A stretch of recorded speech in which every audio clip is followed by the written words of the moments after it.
Good morning, dear colleague. Thank you very much for the stage given. Today, I am going to tell you very briefly about Russian-Indonesian strategic partnership and especially its Islamic aspect. As you of course know, the Islamic world has become an important actor in the international arena. And for the Russian Federation, it's a very important uh, cooperation because it meets its national interests. It's important for Russia to develop forms and methods of using Islamic factor in foreign policy. The development of bilateral relations with Muslim states is of primary importance. Indonesia is the largest country in the Islamic world. It's an influential center of moderate Islam. Russia is also interested in strengthening ties with Indonesia because this country and Muslims living in this country see Russia as the only center of power capable of opposing the transformation of the world order into a unipolar one led by the United States of America. And such ties are an additional channel for mutually beneficial humanitarian contacts. Cooperation can take place in various formats. One of the main one is the participation of Russian representatives in international Islamic forums and solidarity with Russia and with Indonesia, of course, in solving topical and most vital issues of concern to the world. Indonesia is grateful to the Russian Federation for its support of Islam and for its contribution to the promotion of a favorable image of Russia among Muslims as a country that supports Islam and the country where there is no Islamophobia. It's quite important uh, for Indonesia because of the problem of terrorism, which I will touch upon a bit later.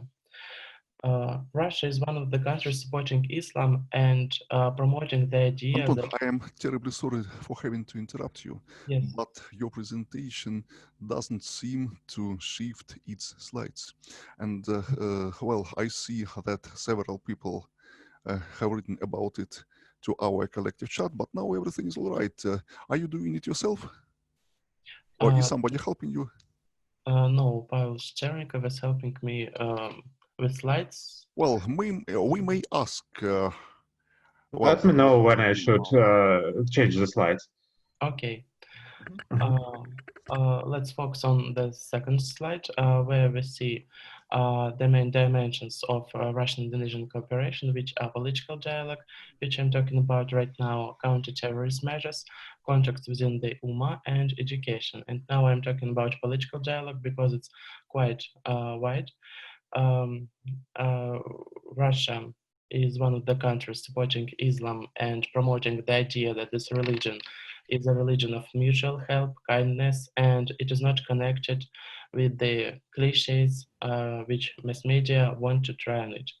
Memorandums of understanding and cooperation were signed with the largest Islamic religion organizations, such as Muhammadiyah, Nahdlatul Ulama, and the Indo-Islamic Ulama Council. The Indonesians commended the work of the councils of muftis and the Muslim spiritual board in Russia, expressing the hope that cooperation between Muslims of the two countries will deepen and expand. Indonesians are also expressed by also impressed by the work of the Council of Muftis in different regions of Russia, especially in the regions where Muslim population is more widely represented. It's a very important topic for Russia because it was highlighted even by our president in his speeches. So please, let's move to the next slide. This is a quotation from one speech by Vladimir Putin, where he said that dialogue with Indonesia is one of the leading states of the Islamic world, and the country with the largest Muslim population is of special interest for Russia. We are ready to jointly look for the ways to establish much needed interfaith mutual understanding in the modern context, including within the framework of the Organization of Islamic Conference. Now it has changed its name, in which our country became an observer with Indonesia's support. Muslim religious figures also helped to establish cooperation in the Islamic financial and economic sphere. Indonesia has shown interest in cooperating, especially with Tatarstan. Prospective areas and promising areas of cooperation were discussed in the spiritual Muslim center in Tatarstan and Kazan. At the meeting with the delegation at the invitation of Mufti of the Republic of Tatarstan, Kamil Hazrat Samuguli, the leaders of the Association of Muslim Entrepreneurs of the Russian Federation and Partnership Banking Center came. Indonesians invited Tatarstan Muslims to the largest trade exhibition in Indonesia. The Tatarstan side voiced directions for further cooperation between the two countries in the context of Islamic banking, certification of halal products, interaction between Muslims and the business community. Please let's go further to the next slide. Here you see one of important events in the area of Indonesian-Russian cooperation in interfaith dialogue. And it's a visit of Indonesian delegation to St. Petersburg and especially to its mosque, where this delegation, led by Indonesian ambassador, you can see him in the middle of the group. We're talking with the representatives of Muslim community in St. Petersburg, and we're admiring the ancient books collected in the mosque. And the program of free education in Indonesian Islamic universities are very important for Russian Muslims, and they have been implemented by the Indonesian government since 2010. Islamic education institutions in Russia cooperate not only with Muslim, but also with secular universities in Indonesia. Special attention is paid to the development of human resources to train scholars in accordance with modern requirements. It's very actual and relevant in Indonesia. Muslim higher education is government controlled, and that ensured that there will be no radical or extremist movements in higher education. So these ideas are not promoted even in Muslim universities and other educational bodies in Indonesia, especially for foreigners. The need for interfaith dialogue between Russia and Indonesia is dictated by the fact that there are two countries with similar multinational and multi-faith populations. Let's go further. Thank you very much. Contacts between Russia and Indonesia, led by the organization which is called Russia Islamic World, and on the summits of this, at the summits of this organization, vital topics such as counter-terrorism activities are touched upon, and both Russia and Indonesia put forward the idea that they should cooperate in promoting a positive view of Russia in the international arena, and Indonesia as a Muslim country, but Muslim country with moderate Islam, which supports peace and security in the world and doesn't support any extremist or terrorist movements. The concept of foreign policy of the Russian Federation emphasizes that an integral part of modern international politics becomes soft power. It's a complex tool for solving foreign policy problems based on the capabilities of civil society, humanitarian, and other alternative methods and technologies of classical diplomacy. And nowadays, the cooperation in spiritual sphere, ideological convergence is the main key to establishing a peaceful community, world community, where our ties with Indonesia and the whole Muslim world is very important because, as I have already mentioned, Muslim world is rising and it can become one polar in the multipolar world, which we are going forward to. Thank you very much for your attention. Thank you very much, Anton. Your presentation has been really insightful, and now it's time we opened our mini Q&A session. So I am expecting questions from our young colleagues. Are there any questions, possibly suggestions, comments, remarks? Everything is welcomed. Well, in this case, let me ask my question. So, this is really a timely exercise because the problems that and issues that have been mentioned are of paramount significance. It's without an exaggeration a very relevant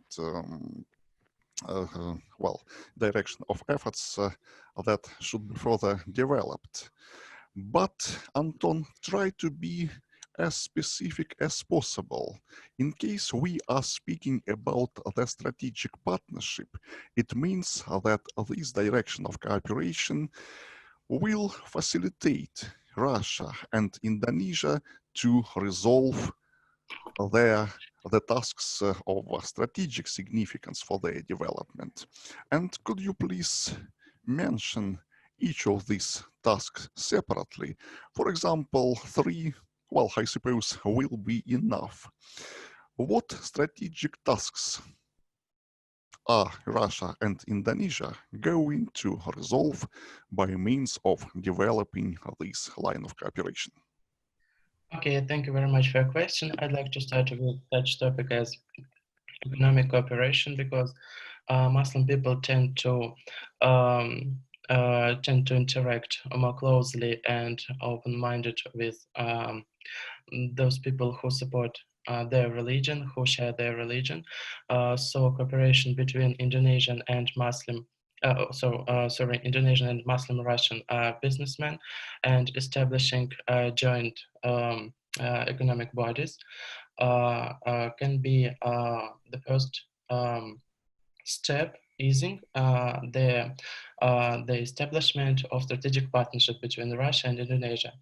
The second direction is counterterrorism activities, as I believe, because it's very important to show that Islam is not about terrorism, it's about, as I have already mentioned, kindness, forgiveness, understanding, and formulating a positive image of Russia, Russian Muslims and Indonesian Muslims, and their cooperation in this field, in this ideological field, is also very important. The third part is connected with the Western sanctions because Indonesia is not the country which supported the sanctions against Russia. So it's very important for us to formulate um, um, in long perspective friendly and mutually beneficial relations in different spheres with our Eastern partners. And it's also entail another direction, which is international image and prestige of the country, because openness and eagerness to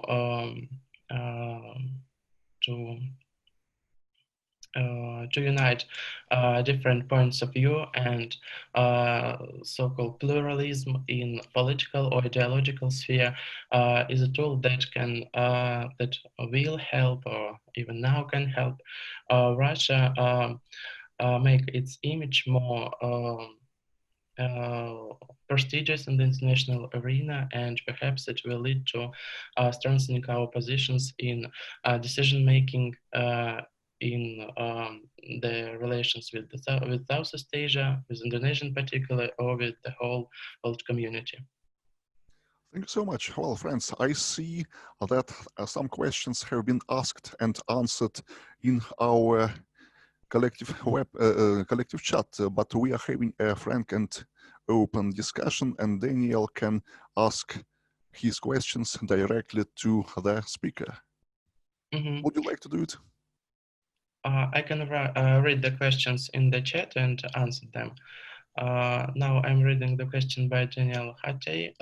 It's about cooperation between Russia's region and region island in Indonesia, and without direct involvement of central governments.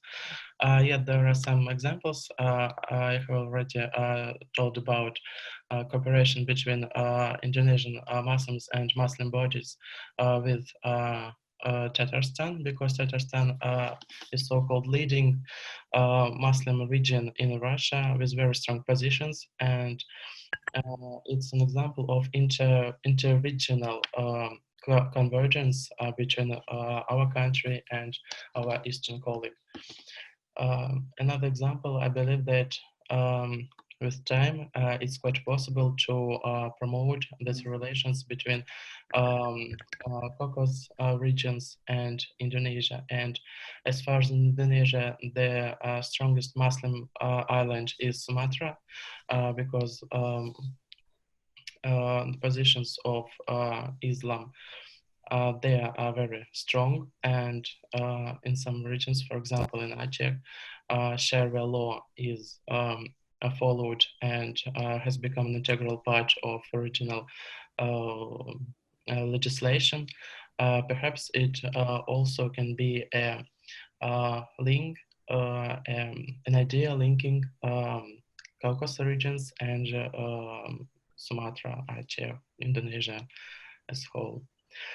Next question. In the sector of tourism, sector development, Tatarstan could enhance its cooperation with Aceh region. Oh yes, it's quite the idea that that I have already described. Okay, Yes. friends. Anton, thank you so much. Our Q&A session includes only 2 questions, and let's stick to the schedule. Well, now I invite to take the floor Alexander Timakin from the MGIMO University, and his presentation is entitled Prospects for Russia-Indonesia Military Cooperation. Well, Alexander, the floor is yours. Oh, thank you. So we will wait until the presentation and the screen, or I can show it by myself. I can make, oh, thank you. So let me introduce myself. My name is Alexander Dumaikin. As you have already known, I am first year MA student in MGIMO University. I have been studying Indonesia and Southeast Asia for about 4 or 5 years, and that's why I'm going to deliver my thoughts on prospects of for Russia-Indonesia cooperation, and to be more particular in military sphere. So without any further ado, let me proceed with my opening statement, which is as follows.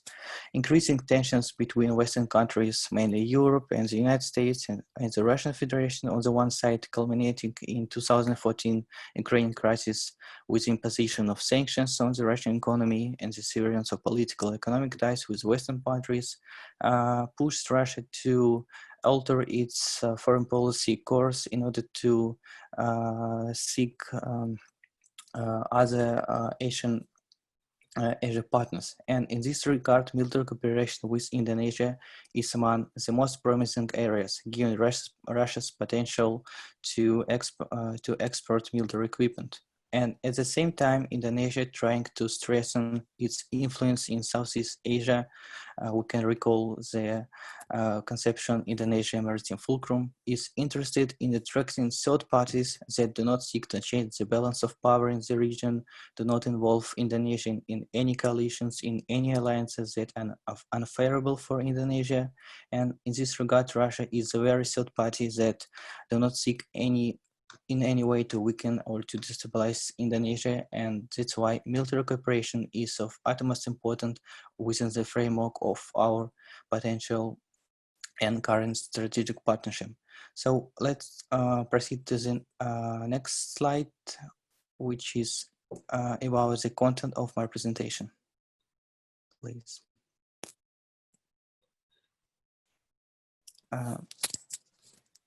Next slide, please.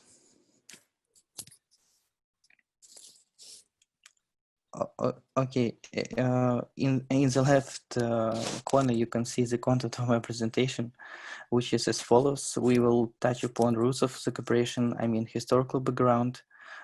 Then we will see trade in arms, which is mainly manifested by Russian imports to Indonesia of military equipment, I mean.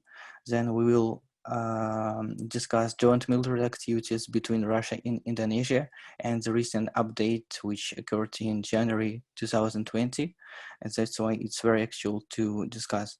Then we will see the approach of both Russian and international political and military elites. And and the final part of my presentation is challenges to the cooperation, which can be obstacles to our military cooperation. So let's proceed with the roots of the cooperation, which I made like bullet points. The development of Russian-Indonesian military cooperation started in Soviet times with the USSR and between the USSR and Indonesia, with the first point being the signature of a trade agreement between the Soviet Union and Indonesia in 1956. Then the United States granted a lot of military credits to Indonesia, and the culmination of 20th century military cooperation between the USSR and Russia, USSR and Indonesia, was the solution of the Western Iran crisis in 1963. But after the events of 1965, there was a great pause in military ties. I mean, in all in diplomatic ties as a whole, not only military cooperation, because we know what happened in 1965. But with the collapse of USSR and establishment of Russia, relations between our countries have reached an entirely new level, especially if we talk about strategic partnership. And the beginning of cooperation between Russia and Indonesia in the field of which I'm covering now is considered to be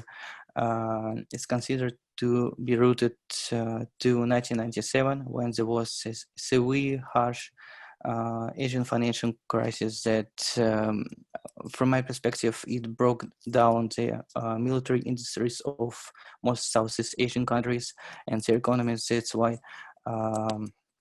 Indonesia, being also sanctioned from the Western countries, was really seeking military cooperation with Russia, and Russia having capabilities was welcome to do so. So we can proceed with the next slide, considering trade in arms.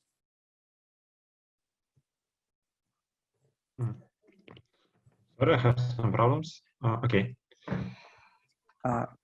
The next slide, please. Trade in arms. Okay. Oh, yes, thank you very much. On the next, on the slide called trade in arms, we can see the table which describes the structure of Russian military import to Indonesia.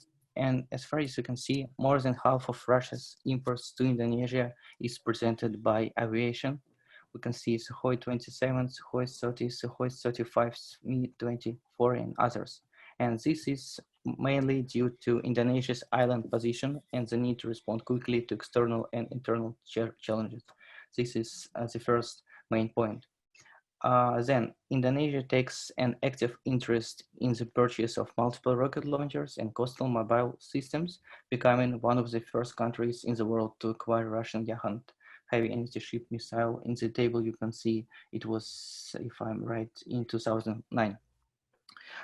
It also can be seen from the table that Russia doesn't supply submarines to Indonesia as the USSR did. It's an interesting fact, but in the 20th century, the USSR supplied to Indonesia 12 submarines from the Pacific Fleet, and these submarines present to be museums in Indonesia. So until recently, Indonesia only imported Russian arms and wasn't exported to Russia. But the situation drastically changed in 2018 when the Indonesian company Landing Industry in the West held a public test demonstration of speedboat limit ship, and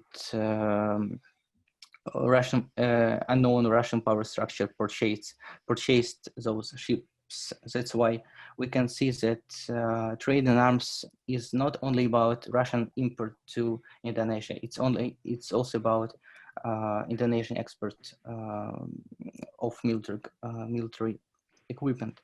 So we can proceed with this slide called joint military activities. If you will be so kind.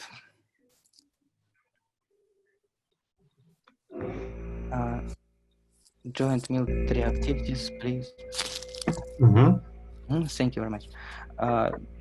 So the military cooperation between Indonesia and Russia is not only represented by military trade, it has other dimensions. For instance, joint exercises. Let me, so I also don't see that this presentation is moving, but I hope that you saw it. I can turn on demonstration of my screen in order to everyone see the presentation. I cannot. My dear colleagues, a minor technical setback. We do not see the slides which are being described by the presenter. Oh, yes. Now joint military activities. What about the officials? Now everything is all right. You are speaking about joint military activities, right? Yes. Okay. Thank you very much. As far as you can see, military cooperation between Indonesia and Russia, as Fah has already said, is not represented only by Russian import to Indonesia. Let me give you some specific details about another dimension, which is called joint military activities. So in 2011, the flagship of the Pacific Fleet, missile cruiser Varyak, made a stop at the port of Makassar, where Indonesia and Russia held joint anti-piracy exercises. So you can see on the screen this is also of utmost and paramount importance for military cooperation of Russia and Indonesia in the sphere. I have read recently that Russia and Indonesia reported that they had agreed to hold a joint naval exercise. You can see it in the bold type, Oruda 2012. It's a code name.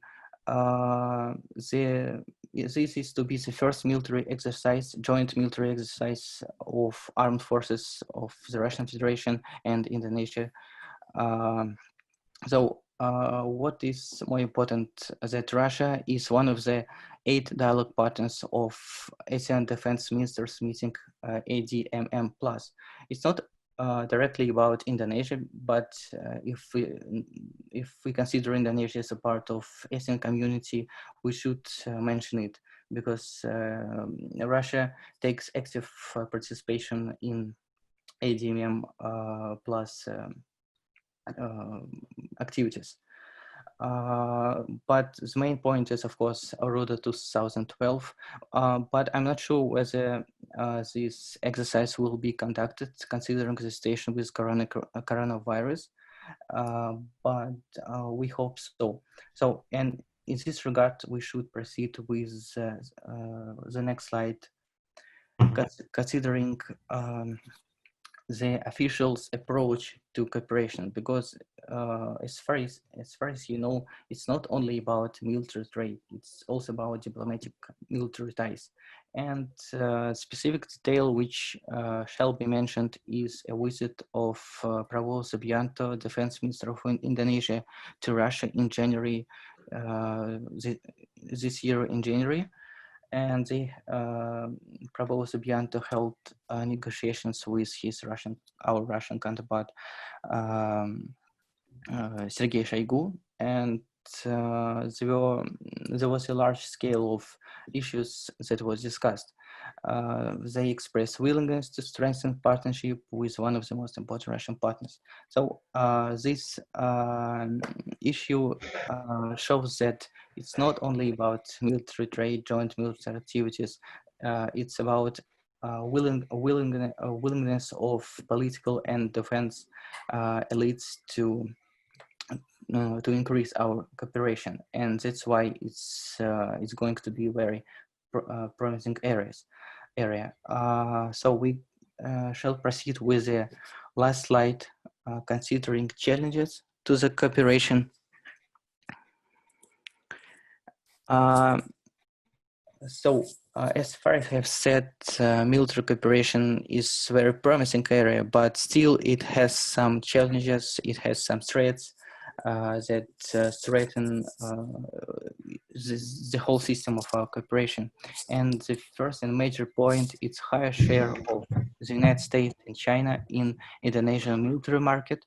We can call it traditional orientation of Indonesia to the United States and China.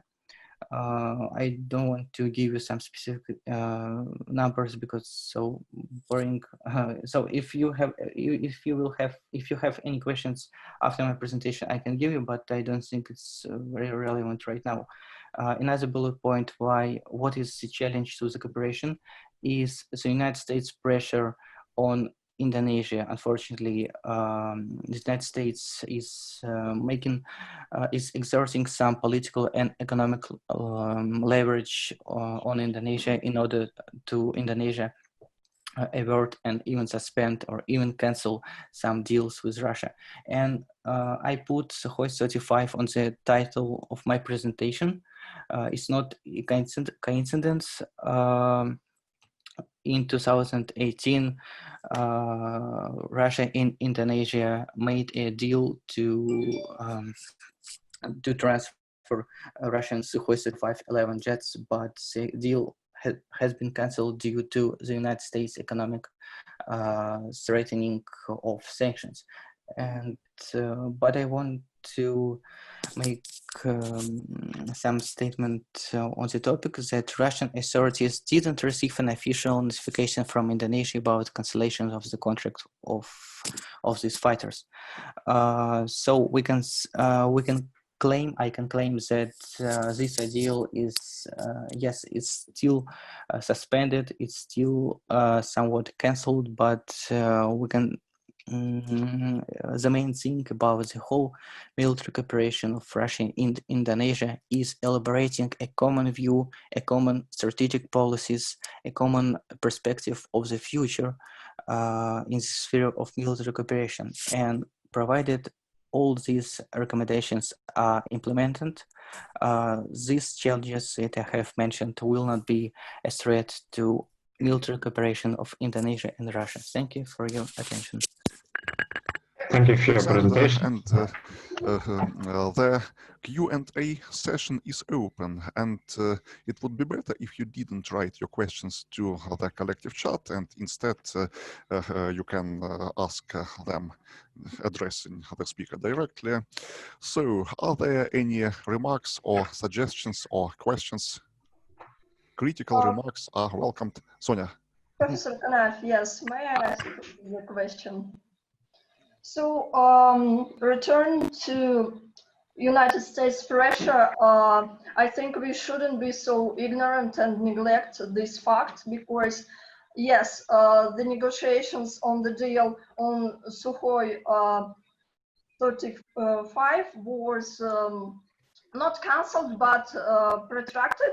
They were postponed, but there was another deal concerning Russian helicopters, which were much cheaper than, if I'm not mistaken, the US ones. But Indonesia, under the pressure of the United States, opted out of this deal. So Indonesia is extremely threatened by the possibility of US sanctions. And for example, some Russian companies are already under sanctions of the United States, for example, Rostech.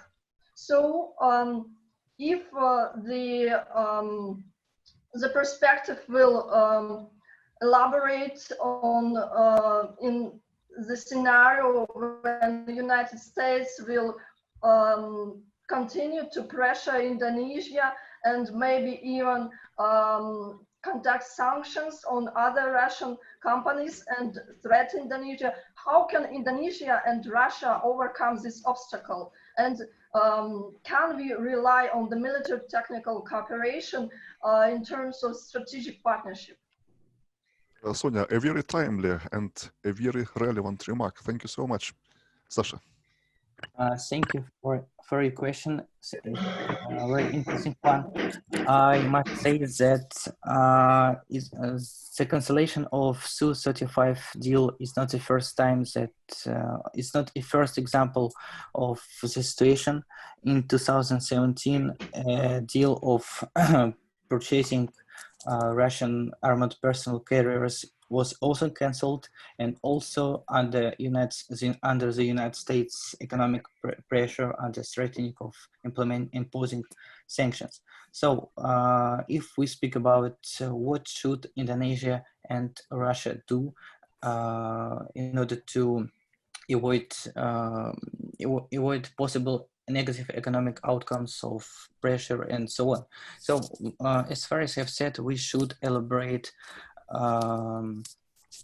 common perception of the future, and Indonesia is which Russian authorities also should bear in mind the fact that Indonesia is trying to get benefits both from China, both from the United States, both from and from Russia, and there is no clear perspective that Indonesia will turn only to Russia in terms of military cooperation.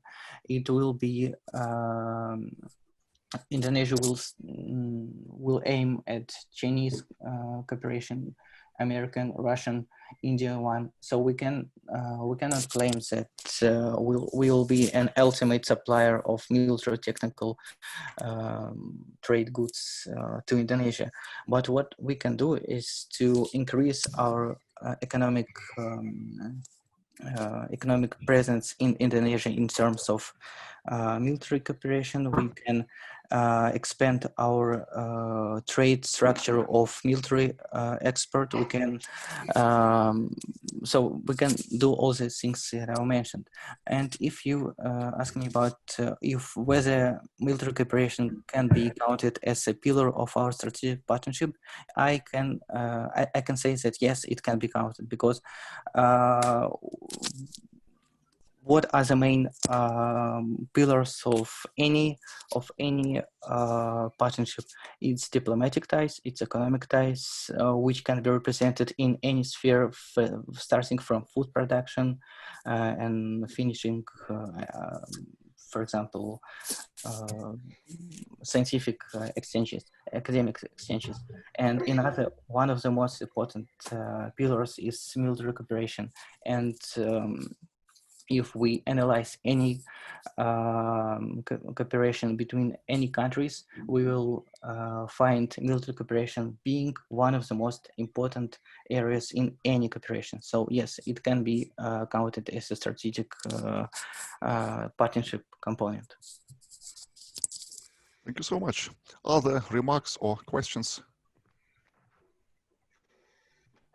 Well, 2 questions are scheduled, okay, the second question will be asked by the moderator. Sasha, the strategic partnership means a kind of privileged relations.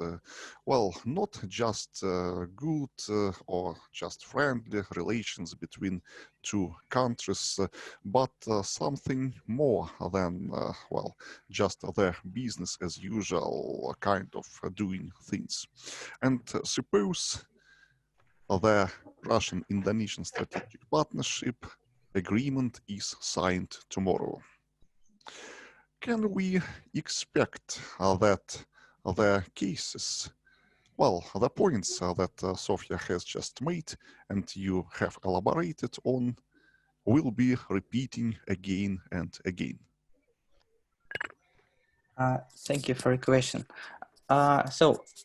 If this situation is real, if it will happen tomorrow, we can clearly claim that no, there will not be any real increase in our economic and political and military ties, considering the fact that all these processes require time, and given Russia's capabilities, especially the economic crisis, which is unfortunately happening now, we cannot expect any real increase in military cooperation between Russia and Indonesia.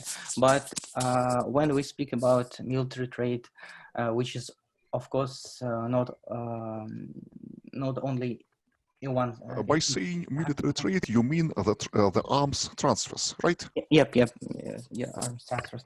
And if we speak about arms transfers, it's also supposed that if Indonesia purchase military goods from Russia, Russia will deliver its technical assistance.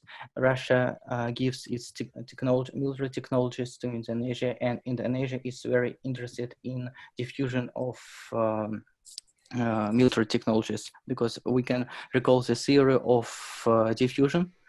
I'm not sure who was the author of this theory, but Indonesia is and all Southeast Asian countries are interested in diffusion of military technologies. And it's not only about military technology diffusion, it's also about building of infrastructure. Because some scientists consider military technological cooperation as having another component, not only military trade, it's building infrastructure and even atomic infrastructure and railroad infrastructure. And we can see that Russia and Indonesia having a great success in this sphere. So just concluding, no, we cannot expect any further real results in the nearest future.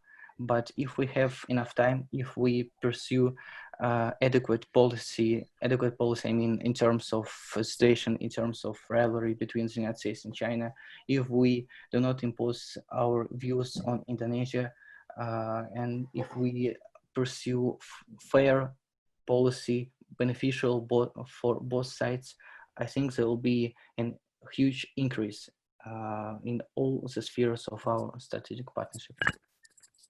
Your point is clear that arms transfers can serve as a jumping off place from which other directions and mechanisms of our cooperation can be further developed.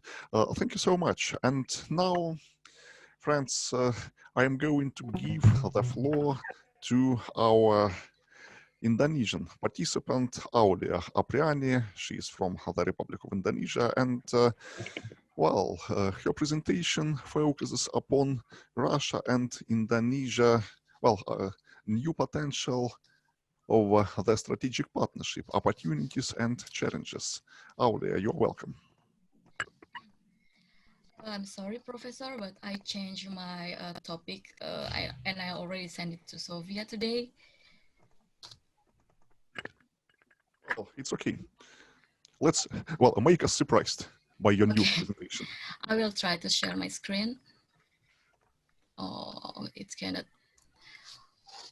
Okay, so my presentation is about Russia and Indonesia new potential strategic partnership in the Islamic sphere. Could you please display my presentation because I cannot display it myself. Okay, so my topic is about Indonesia-Russia relation in the Islamic sphere, about the new potential strategic partnership between both countries. And can you move to the next slide, please? Okay, so this is my key points about the important and interesting facts in here.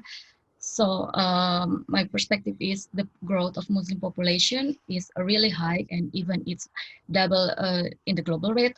And Indonesia is the biggest Muslim country in the world. Also, Muslim community in Russia keep getting higher, and it's currently have reached 25 million people in Russia. And based on this perspective, it has opportunity to enhance the interest and expand economic sector for both countries. And even if this cooperation keep going well, this cooperation could be the gate for Russia to make cooperation with other Islamic countries. Next slide, please. Okay, so in my presentation, I took three fields of example of potential cooperation between Russia and Indonesia, which are the first, Islamic finance and economic, and then Islamic scientific education, and the last thing is halal tourism sector. So the first sector is about the Islamic finance and economic. In this case, I took two examples. The first one is the opportunity for cooperation in developing halal market in Russia. Halal meat in demand in Russia are expected to grow by 200 up to 300% from the current level of 50,000 tons, and it's expected to reach up to 150,000 a year. And not only about milk and poultry, halal products, halal products demand in Russia also including pharmacies, and then cosmetics and the other things. So I could see that this is the really big opportunities to enhance the trade sectors between Indonesia and Russia. And then also Tatarstan interested to build a Sharia bank and insurance, referring to Islamic finance in Indonesia. And then next slide, please.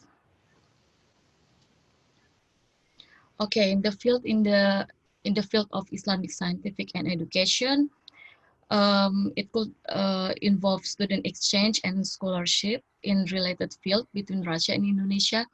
In this case, between Russia and Indonesia already signed a few memorandum of understanding between two institutions. For example, we can see in the presentation, there's Universitas Islam Negeri Jakarta, Yogyakarta, and Malang already have cooperation with the Russian Islamic University in Kazan and Center Islamic Education in North Caucasus. And the other one is Institute Studi Islam Darussalam Gontor. This is the best. This is one of the best Islamic institution education in Indonesia, and it already has the cooperation with the Russian Islamic University. So this is the really good opportunity for Muslim in Russia who wants to deepen its education regarding to the Islamic civilization and Islamic study to Indonesia, and also for Indonesian people who wants to enhance their knowledge about the Russian cultural and Islamic environment in Russia. So by this cooperation in the scientific and education, it's really opening new opportunities for both countries. And then the next slide. Okay, this is the last example of my new opportunity for strategic cooperation between Russia and Indonesia. This is in the halal tourism sector. I think this one is the new potential one. It is the new potential because tourism sector in Russia is really getting high right now in Indonesia. And also we already know that tourists from the Russia is currently number 3 in Indonesia, but it's only in the Bali Island. But instead of that, a lot of new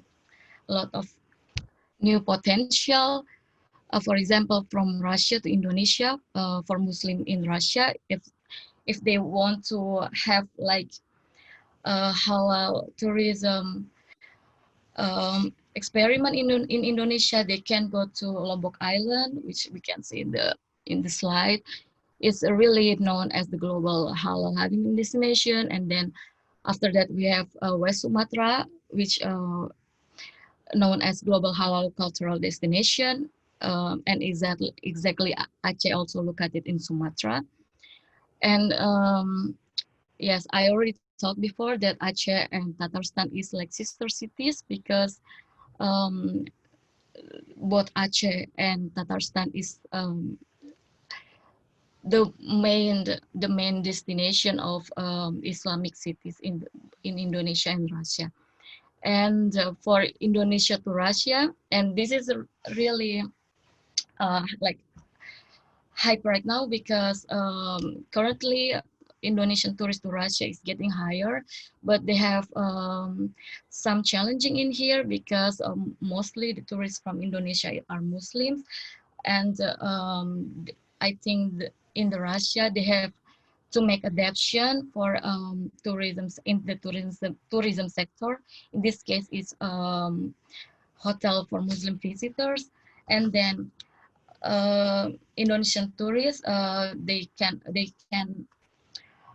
visit another cities in Russia, not only Moscow and St. Petersburg. They can visit Kazan also as educational Islamic destination, and then they also can doing like historical mosque tour in Moscow, St. Petersburg, and another Islamic cities in Russia. And the last recommendation is the destination in Southern Caucasus, but this is currently not really in the high recommendation because of the um, terrorism issues. And then next slide, please.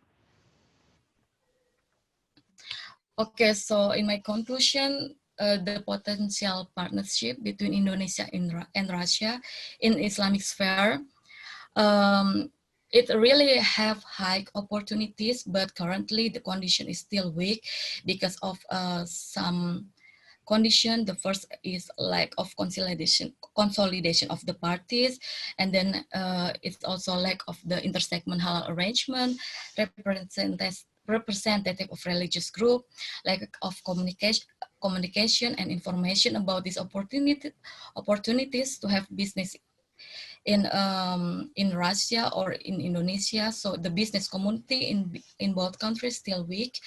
And then the absence of rapid methods of assessing the quality and standard. It's regarding the halal products who Russia wants to import from the Indonesia. And the last one is, I think it's still about the Indonesia's perspective of communists, because a lot of Indonesian businessmen and people don't want to invest or make strategic partnership in Indonesia because they still think that Indonesia is communist country and they don't have any change in here, because as we know then that Indonesia is really anti-communist country. So this is my presentation. Thank you so much. Thank you so much for your attention.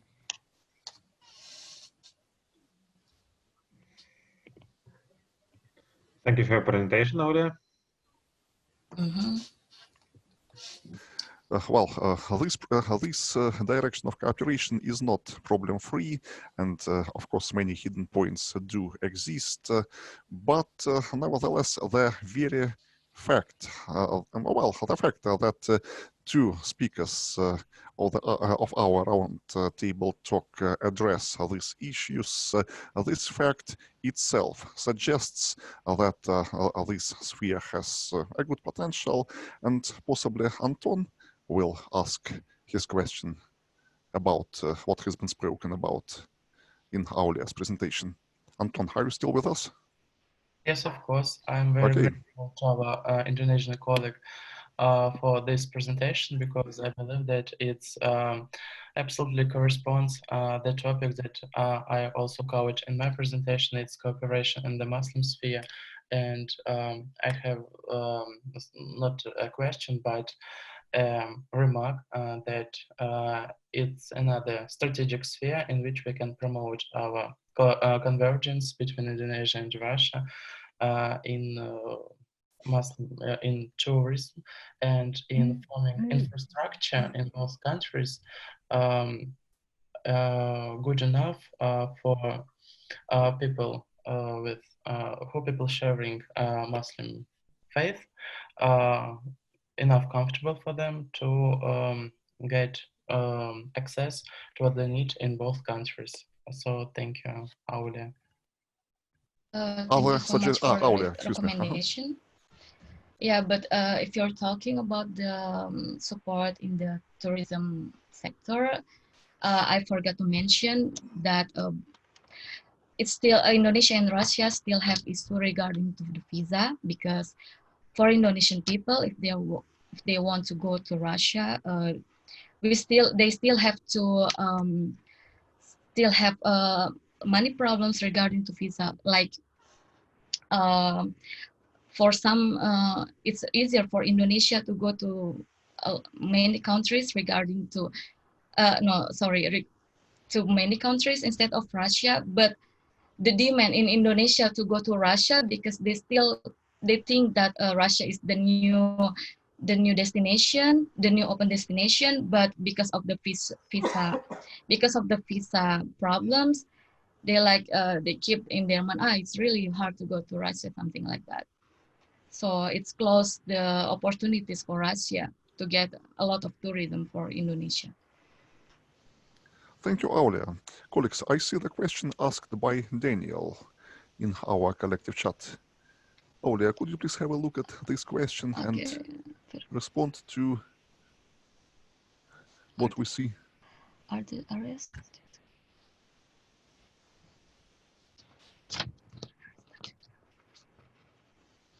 Okay. Previously, I mentioned that Aceh hubs of tourism general. Yeah. If your question is about Aceh, I would like to say like Aceh is not the most economically developed areas of Indonesia because the first thing is Aceh is special region, one of the special region in Indonesia. We call it Istimewa special region of Nangro Aceh Darussalam. Okay, so their economic not really high developed, like for example Jakarta or another special region like Yogyakarta. But for Muslim tourist destination, of course, Aceh is the leading cities in Indonesia. And also in Aceh, they have some problems within the city. For example, like they had separation problem at first, but currently it's already solved. And second, they have a lot of terms and agreement regarding the tourism destination in their city, something like that. Okay, thank you, Aulia. Well, friends, we are successfully moving to finalizing our first session, and now I will give the floor to Sofia and Pavel, and they will speak about capacity building as the priority of Russia-Indonesia forthcoming strategic partnership. Another relevant task to address, and are you going to speak in turn? Yes, of course. And who will be the first speaker? I will be the first speaker, and Sophie will proceed my statements. Okay, you can start. Capacity building is a priority of Russia-Indonesia forthcoming strategic partnership. Me and Sonia find the four main spheres for the development of the strategic partnerships. These spheres are energy, IT sphere, anti-terror, and academic collaboration. Sonia, let's proceed, please. So we will start from energy sector, and for the current situation, we already have some cooperation projects concerning energy. As the legal basis of the cooperation in energy sector serves the Memorandum of Understanding signed between Ministers of Energy of Russia and Indonesia in 2014. Concerning some projects, Rosneft and the Indonesian company Pertamina in 2016 established a joint venture to develop a refinery and petrochemical complex in Tuban, East Java, in Indonesia. So Rosneft claimed that this project is crucial for the implementation of company's strategy, operation goodwill, and to strengthening its positions in the high-margin market for petroleum-based products in the region. So Pertamina Rosneft joint venture project company that will build and operate the new refinery was established in 2017 with Pertamina holding 55% at stake and Rosneft 45%. Also, Russian company Lukoil, through its trading company Litasco, also cooperates with Indonesia, contacting some oil supplies. And what is more, the government of the two sides signed an agreement on cooperation in the peaceful uses of atomic energy in December 2006. And in June 2015 was signed a memorandum of understanding between Rosatom, Russian company, Russian state company, and the National Atomic Energy Atomic Energy Agency of Indonesia, which is called Batam, in the fields of use of atomic energy for peaceful purposes. So the goal of this document is fostering the cooperation between the parties in the field of research, education and training in nuclear science and technology in support of nuclear infrastructure and sustainable nuclear energy system development. So in this context, perspective seems recent Indonesian offer, which took place in February 2020, to construct the nuclear power plant in Kalimantan. Also, Russia always reiterates its readiness to build floating nuclear power plants like the floating nuclear power station Academic Lomonosov. And Rosatom also has conducted several trainings for Indonesian professionals and is ready to continue this activity. Yes, can you please switch the slides because they are not moving again? Okay.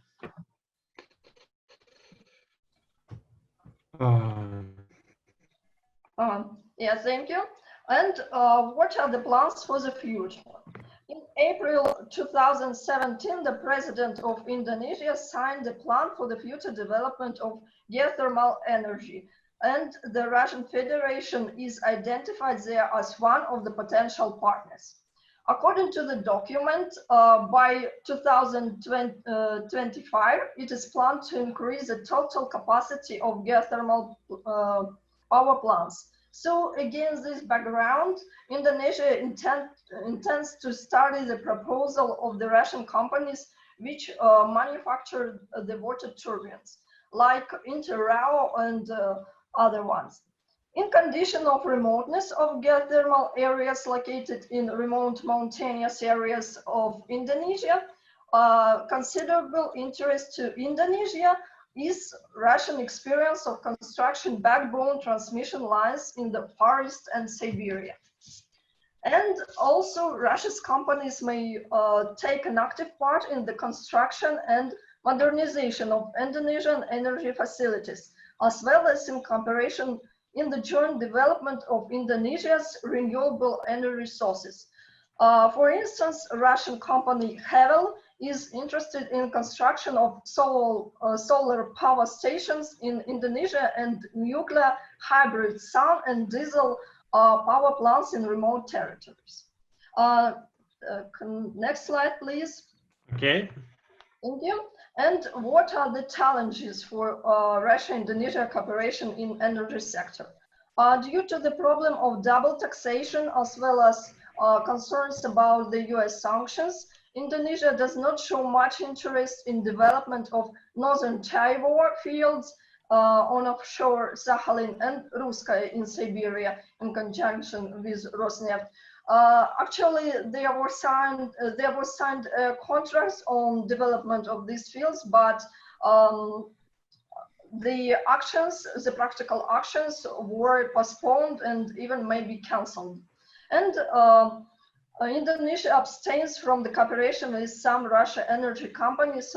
For example, Russian ODK company, which can supply water turbines, but it is part of Rostec corporation, which is under US sanctions. And other obstacles are seismic activity in the region, which impede the possibilities of active reliance on the nuclear energy, and remoteness of Indonesia and Russia. And also in this context, we shouldn't neglect the competition of actors in energy sector, for example, China and Middle East, which are actively present in energy supplies to Asia Pacific and to Indonesia. And next slide, please. Thank you. And what are the strategic values of cooperation in energy sector for Russia-Indonesia strategic partnership? The cooperation with Russia may guarantee the energy security for Indonesia through diversification of ties of suppliers, and also capacity building are the basis for the future development. And for Russia, partnership with Indonesia may open new markets, and also allowed to hedge potential export risk, which can be caused by sanctions, by overwhelming of the markets by other actors, and so on. And let me tell you about Russia-Indonesia IT cooperation. The main reasons for these cooperations are, for example, Russian Federation recently enhanced its relation with Indonesia to the level of strategic partnership. And we need to make this partnership really strategic. And that is why Indonesia and Russia should develop future-oriented, long-term and results-ful directions of cooperation. And the digital sphere is a very important part of and best option presently available. Legal base is of cooperation between Moscow and Jakarta is maybe lay in the Greater Eurasian Partnership, which allows Jakarta to diversify the instruments of its foreign policy and effectively hedge from China and, for example, United States initiatives and projects. But Russia-Indonesia IT cooperation has some problems.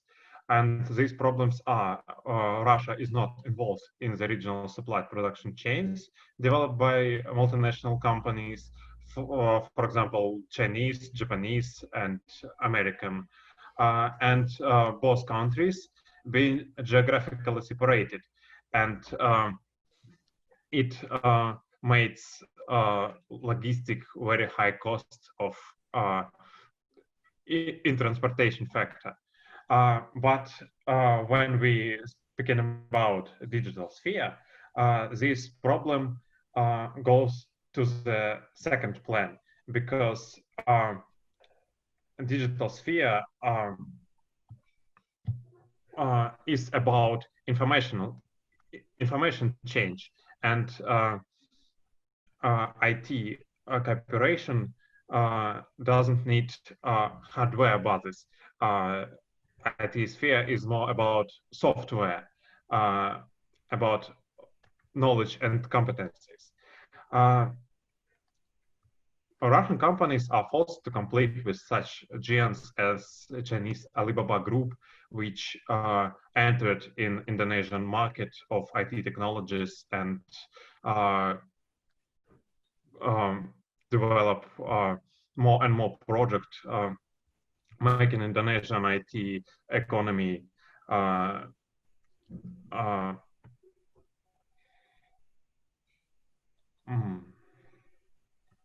Okay, problem of confidence between Russian and Indonesian businesses. Russian and Indonesian businessmen don't trust to each other, such as, for example, Indonesian and Chinese businesses trust each other because they have a lot of experience of cooperation, but Russian and Indonesian business cooperation is younger than Indonesian Chinese or Indonesian American, for example, and that's why we need to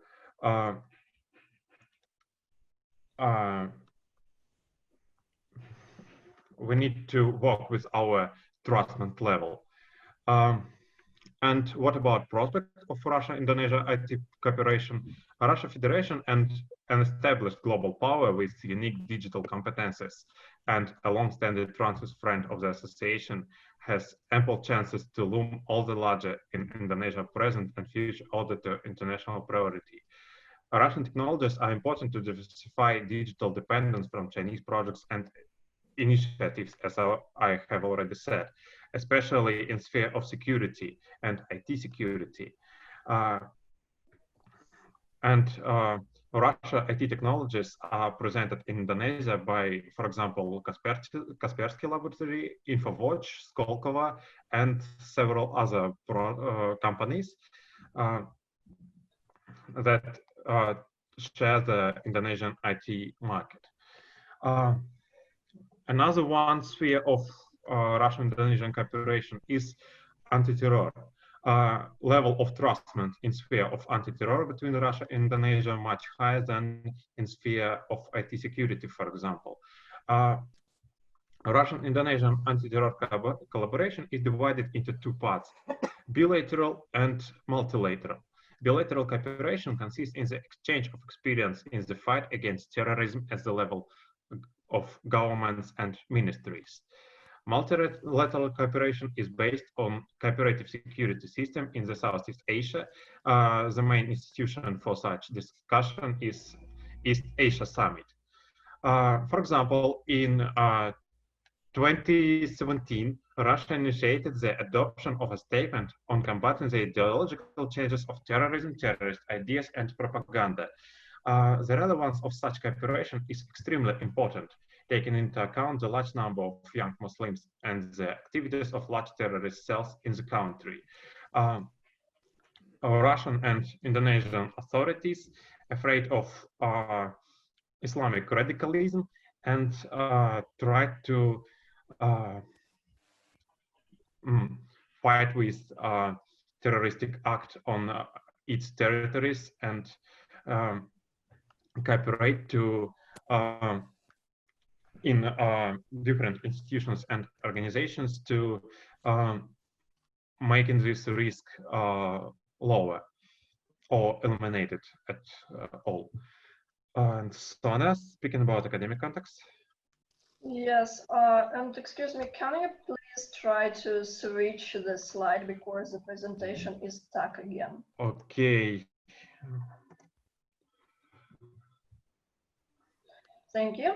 So academic contexts are also important for the strategic partnership, and we already have some exchange programs and some Russian universities, which were already mentioned, signed memorandums of understanding. For example, our university, High School of Economics, also has an exchange program with Indonesia. And there are some scholarships for Russian students in Indonesia and for Indonesian students in Russia. So there are rather diverse possibilities for the higher education in both sides. Why academic and student contacts are so important? They are important to cultivate and deepen mutual understanding and mental interdependence between the future leaders of two sides, with an eye on Britain opinion makers, which will be loyal to the involving sides. So also in our realities of pandemic and digitalization, it also should be mentioned that there is an acute need for the online students diplomacy. Which is more convenient, and also it will allow to maybe conduct low expenditures. So to conclude, what are the strategic features of Russia and Indonesia partnership and of the strategic partnership on the whole? The first prerequisite is the absence of confrontational background and agenda in the relations of two sides. So also Russia and Indonesia share relatively similar views on global agenda and multipolarity of the world order. Also, the inevitable is mutual respect of the parties and focus on the future long-lasting collaboration with the aim of mutual benefit and stability. And also the inevitable condition is desire to deepen the relations and opportunities for the intensive development. Intensive and also extensive, but intensive is more important. So strategic partnership serves as a guarantee not only of the momentary profit, but also of the future commitment of the partners to each other, laying the basis for the security and sustainability of the relations and maximizing the power of cooperation actors.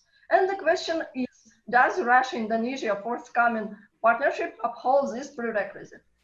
In our opinion, yes. So thank you for your attention, and we are ready to answer the questions. Thank you, Sonia. Thank you, Pavel. Well, friends, before we turn to the Q&A session, my question is very simple. Are you ready to act as the first ambassadors of the students' online diplomacy? Of course. Yes, of I course. hope so. I hope so, friends. Okay, great. And what I would really stress in what I have just seen is a very simple and a very important thing. The strategic partnership doesn't mean immediate benefits in the here and now format. It's a long-term process, strategically oriented, and this is just a vision to move forward. And from this perspective, I would say that possibly some testing grounds, some testing directions may be relevant, for instance, to establish a kind of sectoral strategic partnerships based upon the dialogue between the Russian and the Indonesian Muslims, as well as between the top military officials of Russia and the Republic of Indonesia. This is what we are going to address during our second session.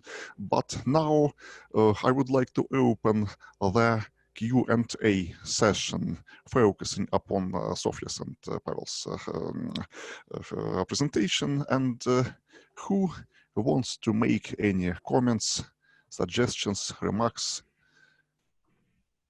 Aulia, you can do it directly, addressing directly to the speakers. Okay, so Mike, I have commentary in the field of student exchange. So I think the partnership in education between Indonesia and Russia has to be more developed, because currently the number of Indonesian students in Indonesia are really small. Russia only accepts around 100 students per year, and total of whole students currently studying in Russia is only 400 students, and it's really far if we compare with another student from Vietnam or from China, which they could get exchange up to 3,000 students per year. So maybe I think in this sector, Russia have to give more chances to Indonesian student who wants to study in Russia. That's my commentary. Thank you. Thank you so much, Sasha. This Yes, question, Aulia, I I agree with suppose, you. I would like, to make an important point. It would be, this question should be addressed at the second session, because the space exploration as an individual development is very promising, and too complicated to address it just in passing. Well, other questions or suggestions? Okay, then I want to ask my own question, and it goes both to Sofia and Pavel. You see the strategic partnership as, I would say, a form of interstate relationship is a very demanding thing, and in case our relations are elevated to this level, a complete revision of both success stories and failure stories becomes an absolutely necessary thing. And my question is as follows. Where do we fail the most? What is the key obstacle that prevents us from making our relations, our forthcoming strategic partnership, exactly what its name suggests, making it strategic? First, strategic, and second, partnership, because a true partnership makes also, means also something more than just friendly relations between two states or two neighbors, or regardless, neighbor states or distant states. What do we do in a wrong way? What can we do better than we have been doing so far? This is just the beginning of our second session, but I want to ask this question in advance so that you elaborate on it in details at the second session. But just briefly and in passing, where, on which specific directions do we underperform? I think Russia policy is inconsistent in general because we try to play different roles in different parts of the world, and our international partners don't know how to react to our initiatives because, for example, in contrary, yes, USA is a global policeman and everyone knows that it's US role. And Chinese, for example, becoming a global investor and everyone knows what is base of cooperation between its country and China. But Russia in different part of the world plays different roles. And I think we should decide what do we do in general and what we develop first and what is not our priorities. Sonia? Yes, thank you for your comment and for your question, Professor Kanaev. I share the opinion of my partner.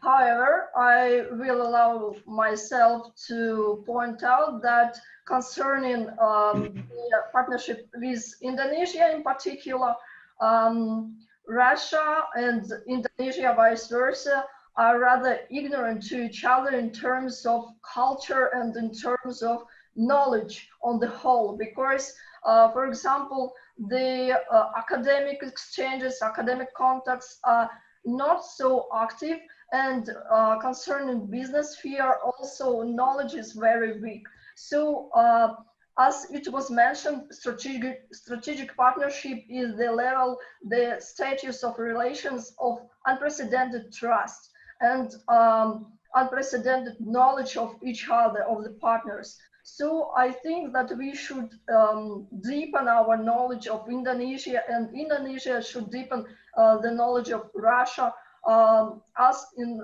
terms of culture and in terms of business and in terms of history. So to increase the interest between each other and to each other, to build the atmosphere of trust and to look together in the future.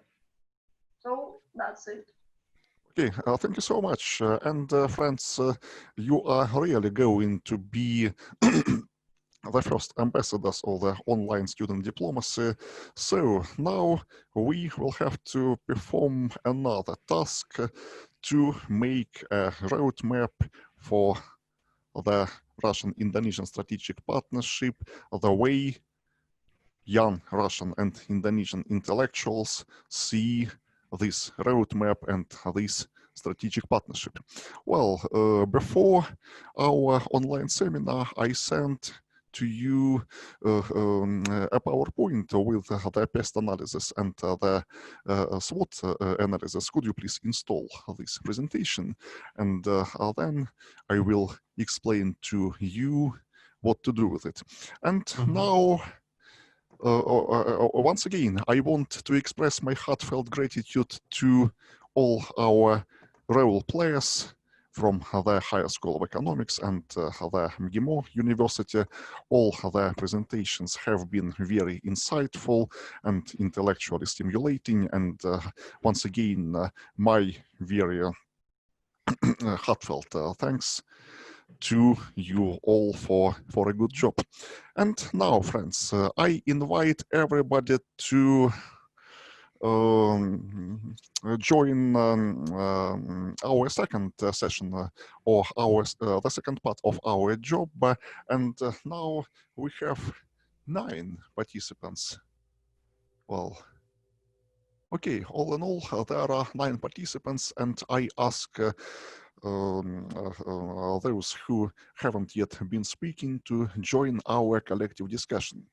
This is what is referred to as the pest analysis. And could you please show us slide 2? We will have to analyze the key macro factors that shape cooperation between Russia and Indonesia from the strategic partnership perspective. And here, friends, I will briefly comment on each of the columns that you see. This is a classical form of pest analysis, and I suppose that most of you have had experience in working with this kind of analytical instrument. But very briefly, once again, political, economic, social, and technological factors should be outlined. But these factors should be very closely linked to the topic of our discussion: how to make the forthcoming Russian-Indonesian strategic partnership exactly what its name suggests. How to make this partnership strategic and how to make this form of relations a true partnership. Here we should distinguish the macro factors that influence positively and negatively on this on the implementation of this task. The assessment means just whether this this factor is positive or negative for the Russian-Indonesian partnership. For example, the political factors, the first political factor to speak about is the coronavirus pandemic. This is bad for developing international relations and specifically relations between Russia and Indonesia. So the general assessment is minus, right? We put the minus sign here. Okay, the strength is ranked from low to medium and to high. The lowest level is 1 and the highest level is 3. And with relevance to the coronavirus pandemic, I suppose that 3 is the most appropriate estimation of strength. The probability, it is the extent to which this factor is likely to continue in the future. Well, we do not know when the pandemic stops, so, well, 3 is possibly, once again, the most appropriate indicator. The internal grade accounts for multiplying strength and probability. For example, 3 multiplied by 3 makes 9, right? And the internal grade is possible from the, I would say, the total sum perspective. In case we have many factors to address and to analyze, it's enough to have a look at the integral grade to see how this factor influences upon the subject of our discussion, the focus of our analysis. The dynamics means the extent to which this is likely to continue in the future. And here I would compare strength and dynamics. Strength accounts for the present side. Well, the present side of things, the present dimension of this process, the present degree of this process. But dynamics accounts for the future extent to which this trend is likely to display itself. For example, the coronavirus pandemic is likely to strongly influence upon relations between Russia and Indonesia. So this, the adjective strong is the most appropriate. Then description. Here we need to describe the exact influence and here try to be as specific as possible the influence of this trend, this process, this development upon the subject under consideration, the relations between Russia and Indonesia. How exactly, this is a question, how exactly does it influence upon elevating our relations to the level of strategic partnership? And our response, what we do to decrease the influence of this factor in case this factor is negative, or what we do or what we should do in order to increase its possible after effect in case this after effect is possible. Do you see, friends, the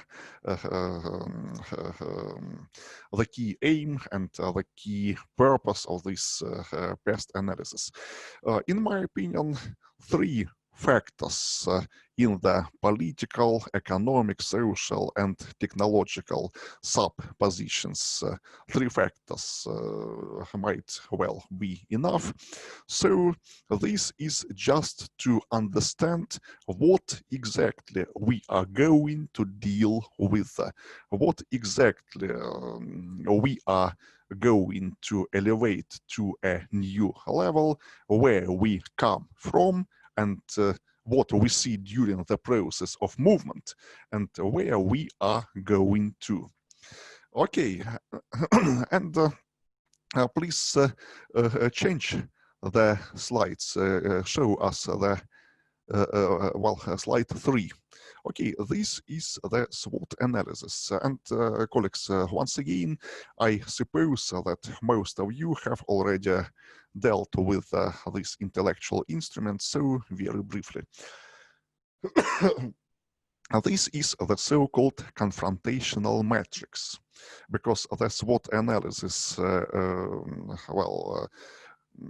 is valuable not just in itself, just to make it for the sake of making an analysis, but for distinguishing the strategic priority and the central problem. And here have a look at the left side of the slide. Here, opportunities and threats are given. Opportunities and threats account for the external part of the processes. What is going on around the relations between Russia and Indonesia? For example, the Sino-American contradictions over the trade issues, or possibly the coronavirus pandemic, or other things related to, once again, the international context in which these relations develop, right? So, strengths and weaknesses. These things account for the internal dimension of the subject under consideration. What are the strengths and the weaknesses of the Russian-Indonesian relations? So, once again, opportunities and threats describe the international milieu around our subject under consideration, right?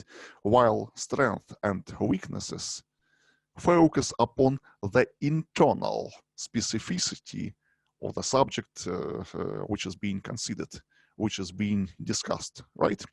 So, and after outlining opportunities, threats, strength and weaknesses, we have to distinguish the most important factor within each of these subcategory.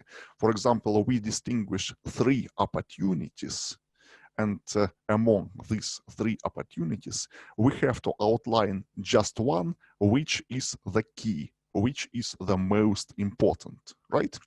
We do the same thing with the threats, then with strength and with weaknesses. And after we do it, after we finalize this part of our job, we have to match the key strong point with the most favorable opportunity. How Russia and Indonesia can develop its key advantage, its key possibility in the most favorable international conditions. And this is what accounts for their strategic priority. This is our strategic priority. We have a number of strong sides, strong points. We know what our key competitive advantage is, and we will develop this competitive advantage, trying to simultaneously develop or maintain the most favorable external factor, placing our competitive advantage in the most favorable external factor in the most favorable international context. Okay, and this is what can be referred to as the strategic priority. Okay, and the same task should be performed with relevance to the central problem. We distinguish our key weakness and a point or an area where we are really weak in, and which is the most disadvantageous for the Russian-Indonesian relations. Then we distinguish the key international threat, the key, I would say, problematic area from the contextual point of view, which relates to the international environment, international milieu around Russian-Indonesia relations. And then we again match the key weakness and the most important, the most dangerous threat in order to formulate the central problem of Russian-Indonesian relations. And this is the scenario which Russia and Indonesia should avoid by all the means possible. So, as you see, the strategic priority, this is the most favorable outcome for Russia-Indonesia relations, which is based upon matching the key strong point with the key external opportunity, and this is what we should foster. While the central problem is the main disadvantage multiplied by the most discouraging international context. And this is the central problem which we should avoid. And here I invite other participants who haven't yet been speaking to join our collective brainstorming session. So all the comments, suggestions, etc. are welcomed, and then we will finalize our discussion and present our final results. First, you should start from the best analysis. Three factors, three political, economic, social, and technological factors are enough. And then you should turn to the SWOT analysis, and our task is to outline the most favorable and the most unfavorable scenarios of the strategic priority and the central problem as young Russian and Indonesian intellectuals see the central pillars and the cornerstone of the forthcoming Russian-Indonesian strategic partnership. Okay, once again, this is the collective rather than the individual brainstorming session, so everybody is welcomed, and let's start this part of job. How to organize it is up to you. You can speak, you can write to each other. Some of you can moderate. Well, and possibly as the moderator of our discussion, I want to ask Aulia Apriani to fix our main results, to fill up these two tables, okay?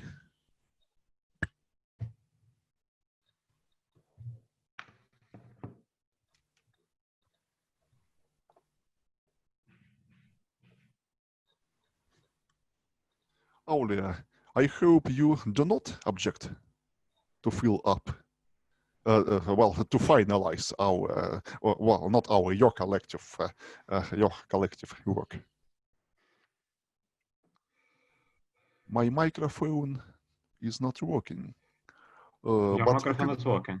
Aule doesn't hear you. Okay, don't I know why. hope that you will be able to organize the process. Okay. Dasha, possibly you could moderate it. Okay, no And problem. Sonia will help you. Okay. Mhm.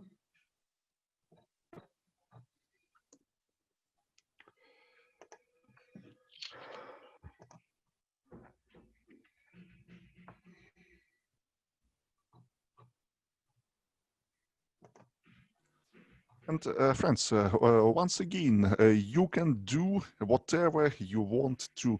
You can speak, you can write, you can discuss it in other forms. What we really need now is the final result. You have 1 hour, and I hope that young Russian and Indonesian intellectuals will be able to perform this challenging task. Mhm. So maybe I will be the one who will have courage to start our discussion, and we will start from best analysis from political factors, I understood. So I would like to offer as a factor ASEAN, which Indonesia is like a member, and also the project of ASEAN community, which implies the increase of interconnectedness of member states of this community. So of course, Indonesia will play a role of sovereign state and independent state, but also we shouldn't neglect the atmosphere of like interconnectedness, and leaders of ASEAN are really intended to deepen their relations between the members. So maybe we should like outline this factor in our best analysis. Maybe not the main factor, but like one of the factors.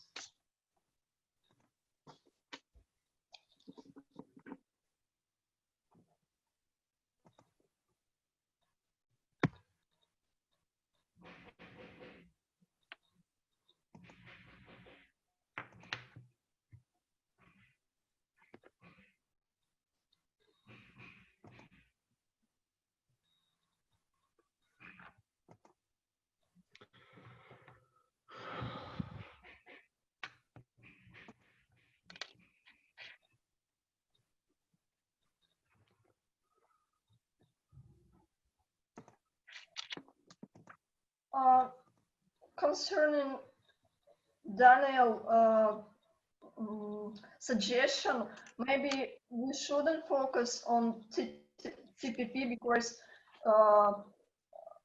the US opted out of this deal, and just focus on the intentions of US to play more active role in the region. Or maybe I'm mistaken.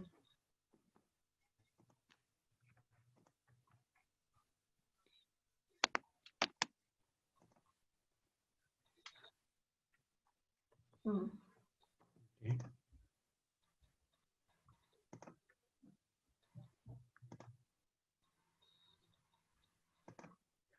So as I understood, we have already 2 factors. So the US interests and intentions, and the factor of ASEAN community. So we are in need for the 3rd factor, political one.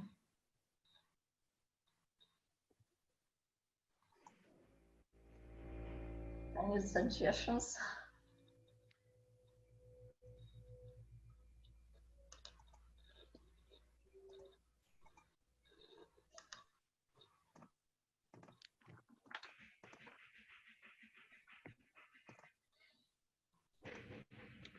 Okay. I hope now we can see the table with best analysis, and I'm ready to write your suggestions. So the first factor was the US interest, and we have to assess it now. The US interest, right? Yes.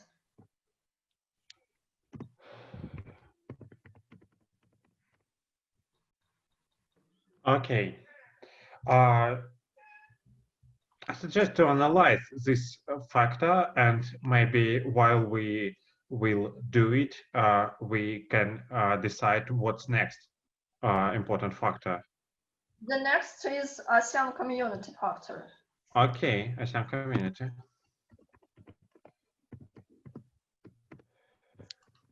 And the third one? There was a suggestion concerning terrorism, but it's more on economic. So we have to outline the third.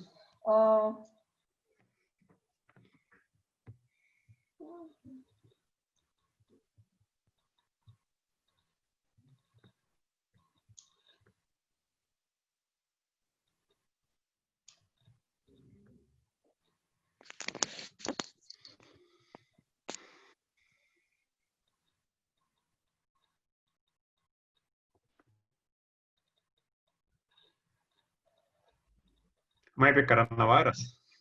It's a political factor or it's more a social one?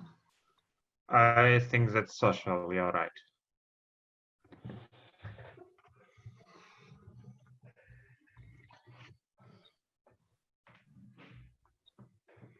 What about Belt and Road Initiative? Belt and Road, yes, maybe this one fits also political dimension. Okay.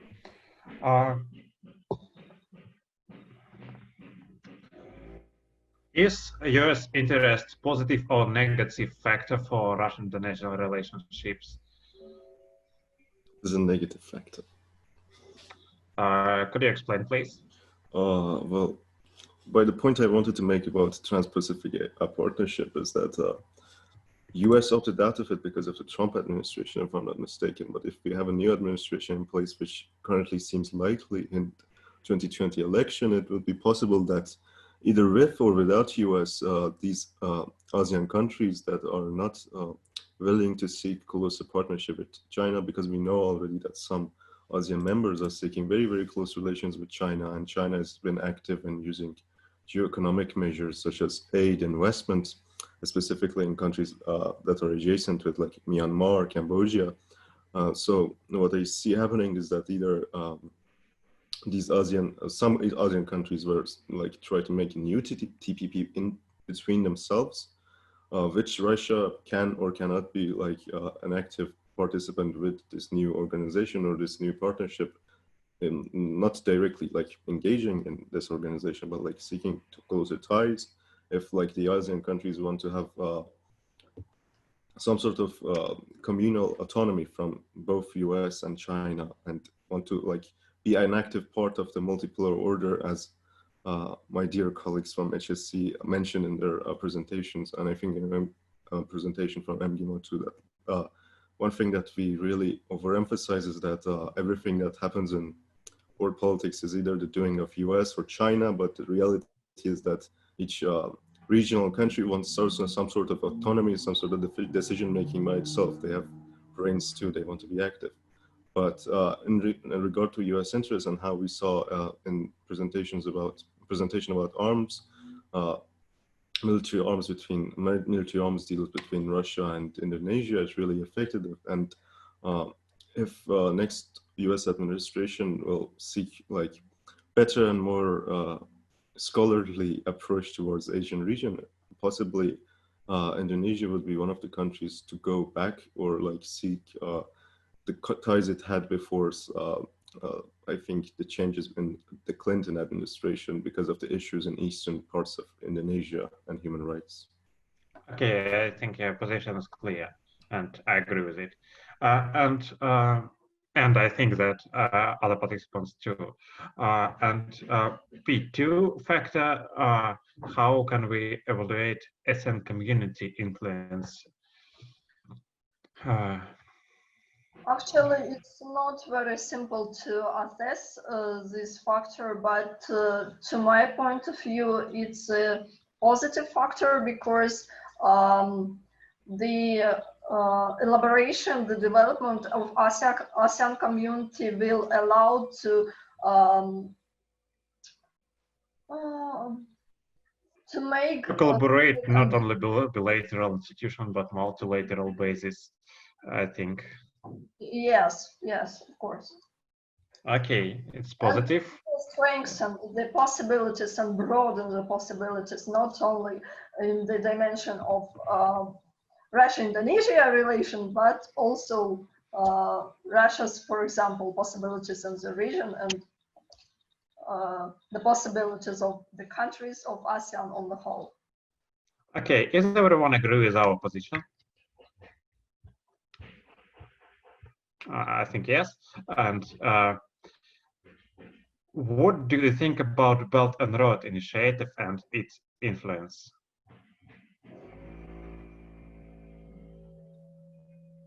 Is it positive or negative? So concerning Daniel opinion and also the experience, I personally think that it is a negative factor. Okay, it's negative. Okay. How can we evaluate US interest and its strength?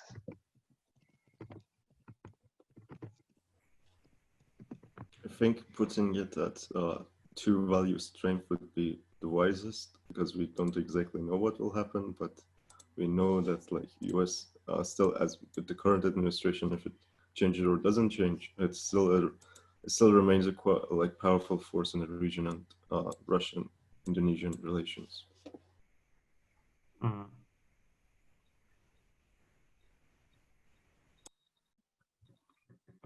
Okay, what do you think from 1 to 3? 1 to it's not very I think strong. 2 is the best. 2 is the best. Okay. Is everyone agree with this position? Yes. I think yes. And E2, ASEAN community, I think it's 3, because Russia and Indonesia is closely collaborating within ASEAN institutions, and ASEAN community is good base for Russian-Indonesian relationships. Do you agree? Do you think that this factor is stronger than the previous one? Because the previous one is rather so the US presence is already exist in the region, but is it Yes. lower than the ASEAN ties?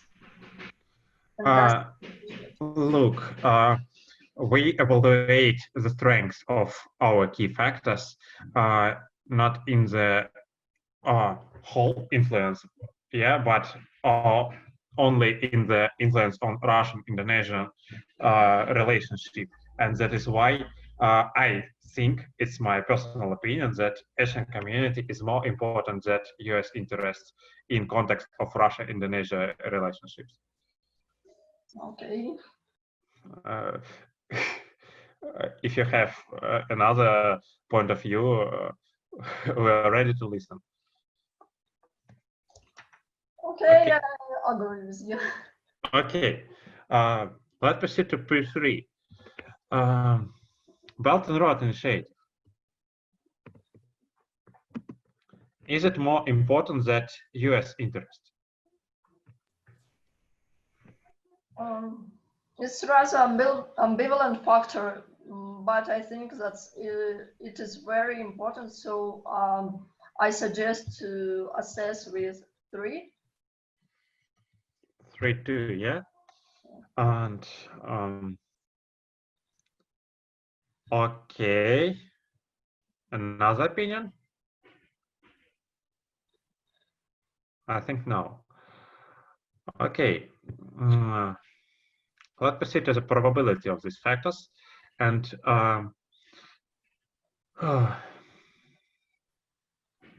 I think 3 to all factors, because they will be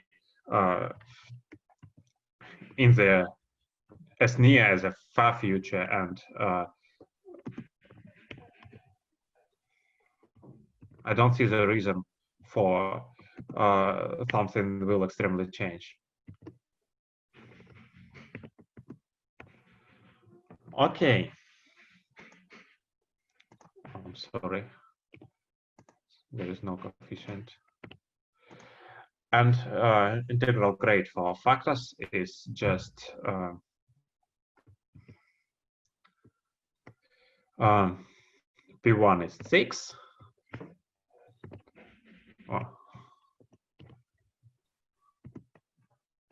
P2 and P3 is 9.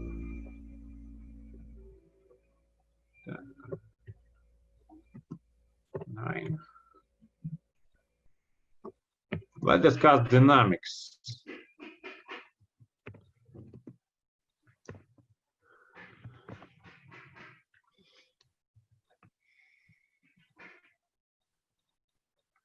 Is U.S. interest will be so as strong as now in the future? What do you think about it?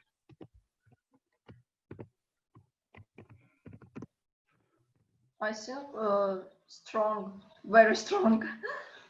Okay, 3. And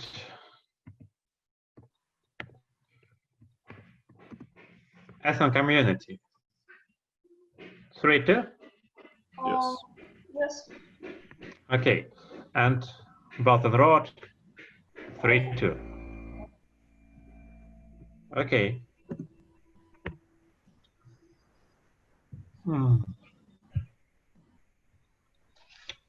Let's describe these factors.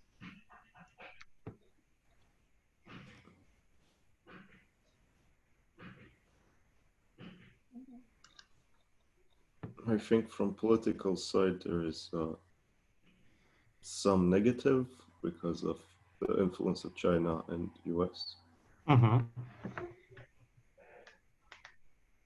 More negative factors than positive. Yes. Okay.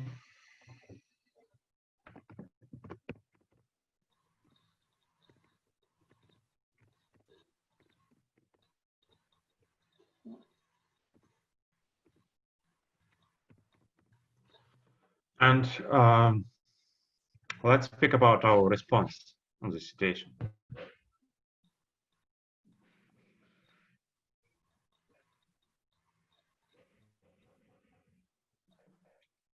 What can we change from, for example, Russian point of view?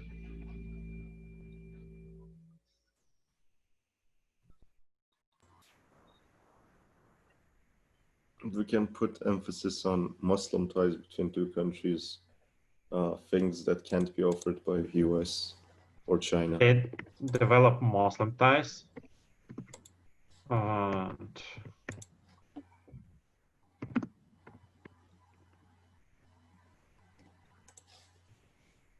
what's more?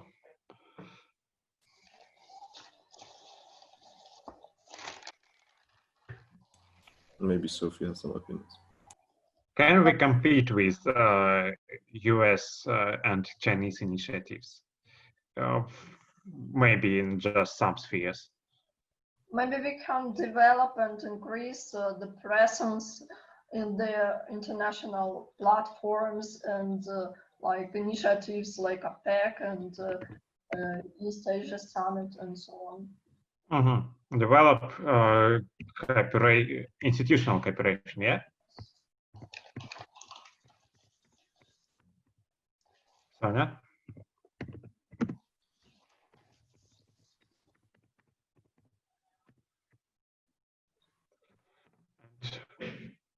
Okay. I think it's enough. Let's speak about economic factors. We can put coronavirus and tourism. Is coronavirus economic or social? I think it's more economic.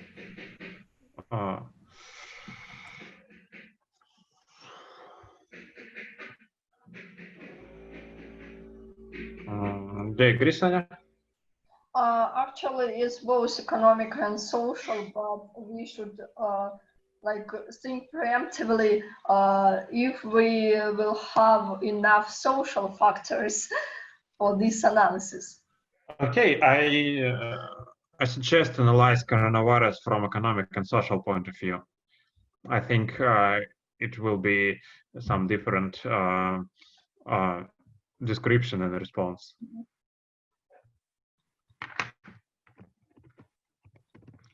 Okay, coronavirus. Two more. Maybe supply value chains, because the region is crossed by numerous supply value chains.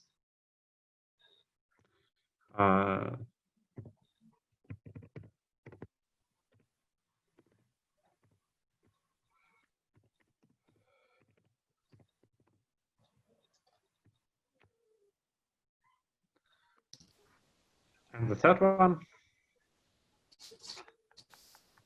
Maybe we should also put here Belt and Road Initiative.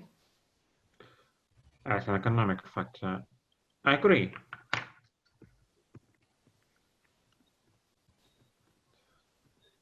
Because it's a very complicated factor and as political as economic.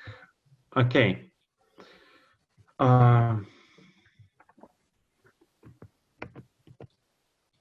Yes, coronavirus is negative. Okay.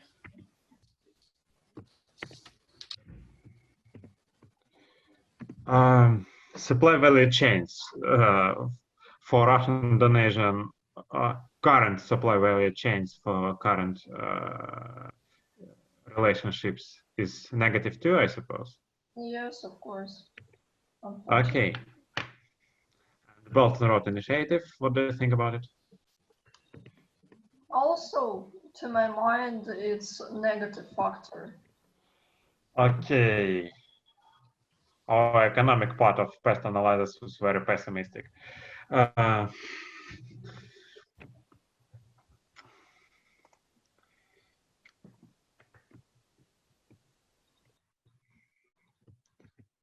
Is coronavirus very strong in economic sphere? I think yes. Do you agree with me? Yes. Okay.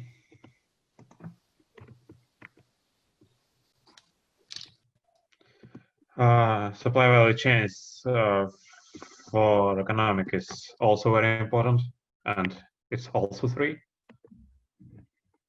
And Belt and Road Initiative. It's also 3. For Russian-Indonesian relationships. Could you explain your position, please? Because China has already occupied many spheres in Indonesia. For example, we have discussed the technical cooperation, but the technologies will be the third aspect. But nevertheless, for example, trade, China prevails and overwhelms and overtakes Russia for numerous times. So, to my mind, it's really important factor, and it will grow in future. Okay, I agree with you. And probability with coronavirus is very difficult to evaluate probability of coronavirus in the near or far future. And what do you think about it?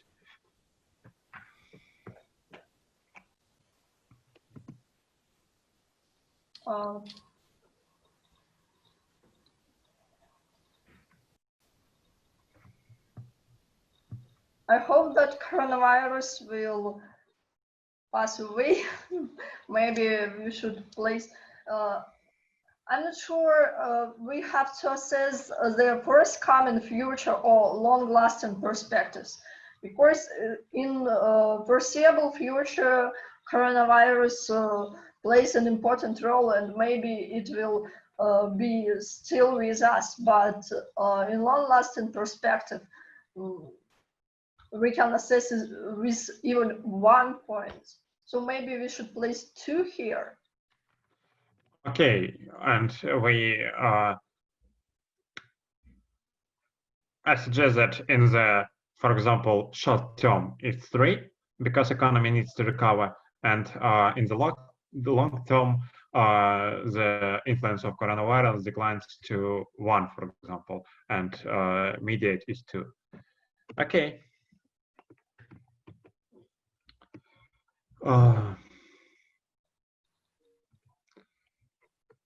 Supply value chains. I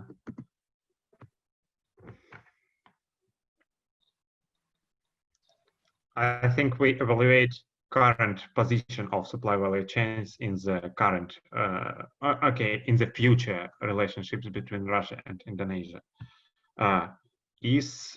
Will supply value chains change?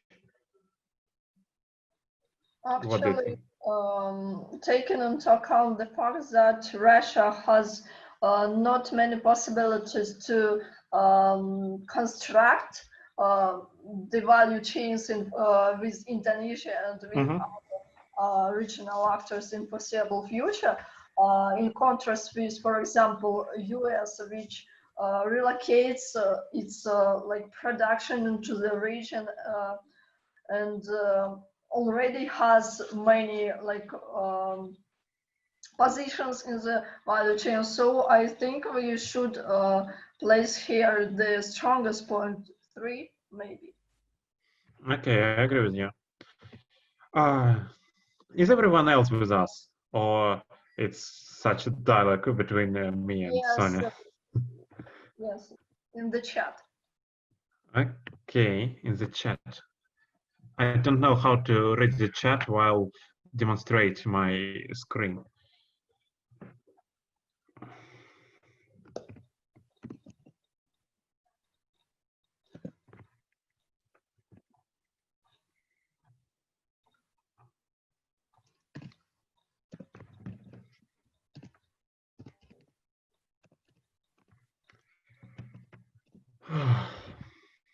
And finally, Belt and Road is also 3, I suppose. Yes, of course. Okay.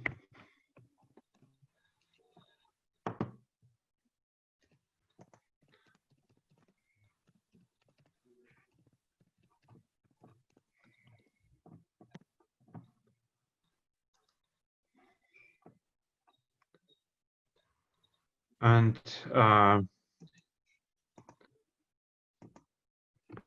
integral grade of coronavirus is 6,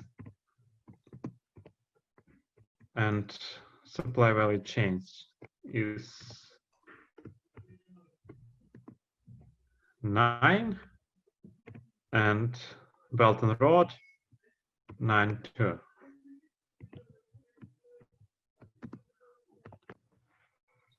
Okay.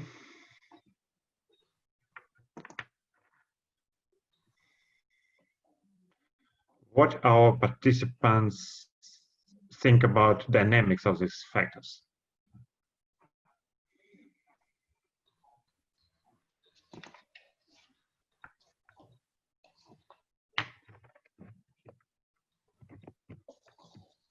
Any ideas?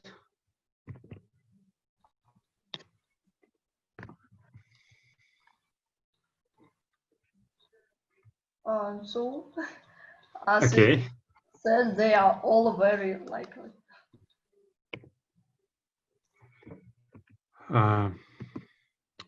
Coronavirus is will coronavirus strong in future?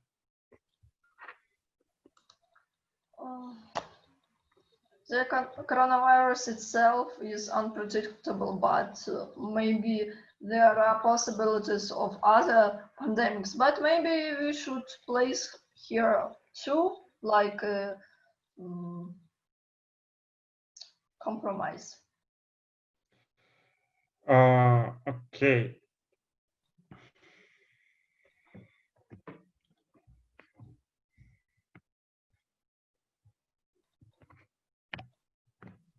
And supply value chains is 3, I suppose.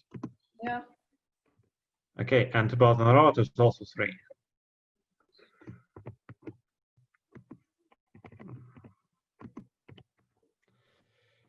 And let's describe the sum of economic factors.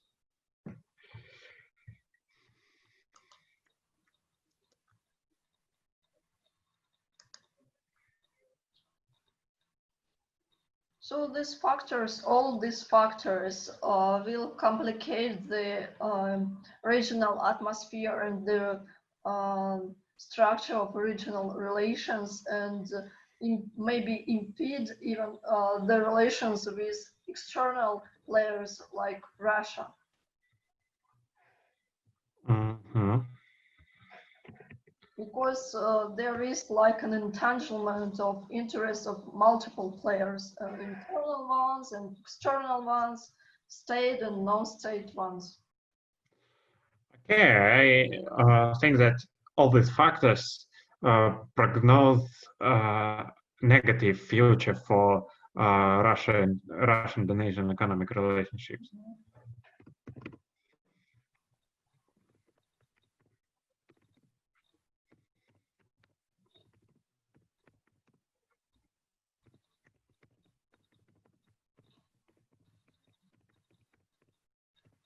Okay, and what can we do to avoid this negative tendency?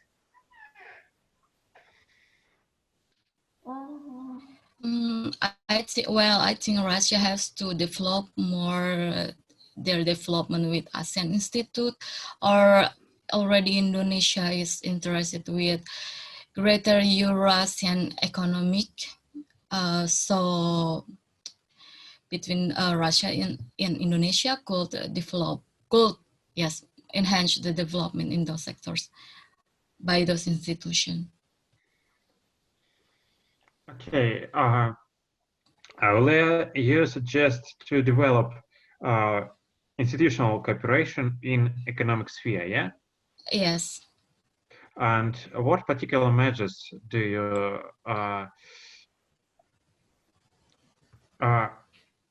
shall we prefer? I'm more suggesting in trade, export-import, or an investment.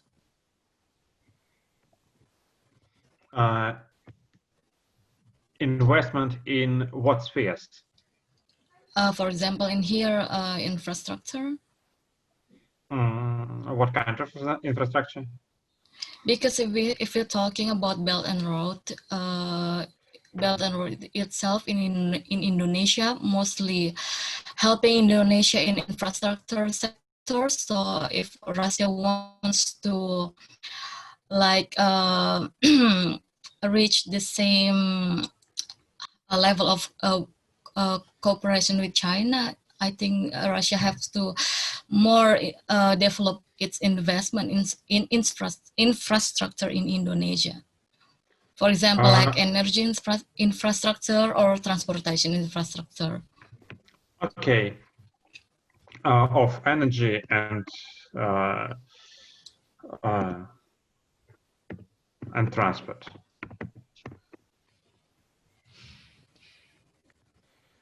Okay, only I'm afraid that Russia doesn't have such resources as China, and Russian economy don't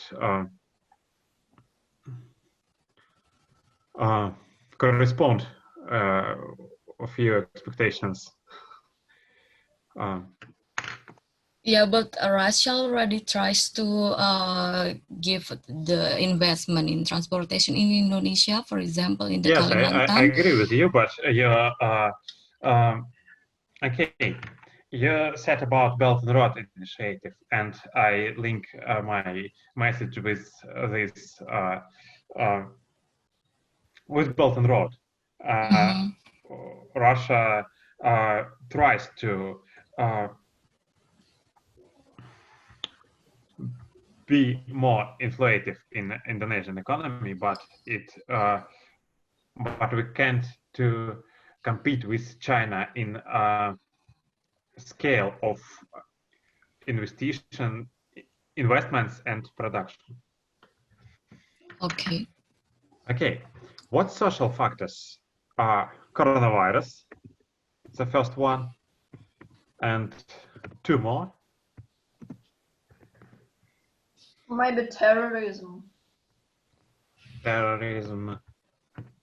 Is it a real key factor that influence on our relationship? I don't think so. Sorry? Aulia?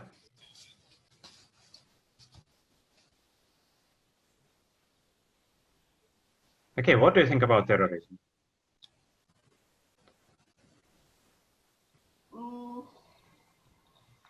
I think that terrorism is very crucial factor concerning the regional atmosphere. It maybe has not much influence on the relations between Russia and Indonesia, but it really influences and has a great impact on the relations in the region. And also, maybe it can influence on the economic development, but because we don't know what will be the targets of terrorists, for example. I agree with you. And I ask you to find one positive social factor because it's too pessimistic. Maybe it is mentioned in the chat, the academic partnership and cultural exchanges. It can be seen like a positive factor. Let me to write growing academic partnership. Yes. It will contribute to our partnership.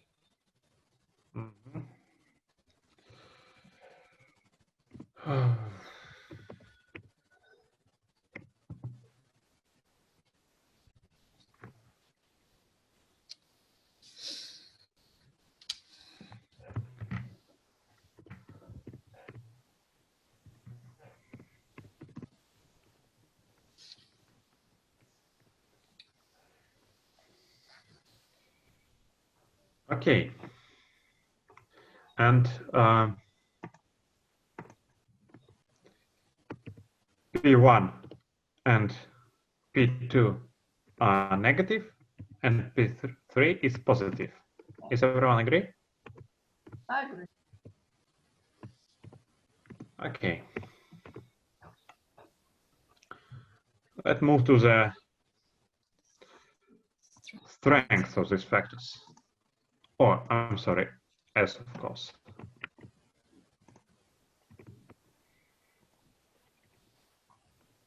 Not P. S1 at the current moment is 3.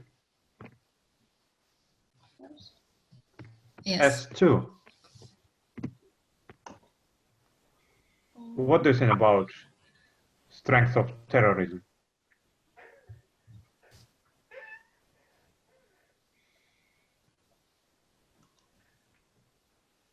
I think it's more confounding that really disruptive factor for Russian-Indonesian relationships. That is why 1. Yes. Okay. And academic partnership? I think 3 because it's the most positive one. I wish it. Yes, it's okay, but it not corresponds to the real situation, I think. Yeah, yeah. Mhm. And what do you think about the real situation in academic partnership?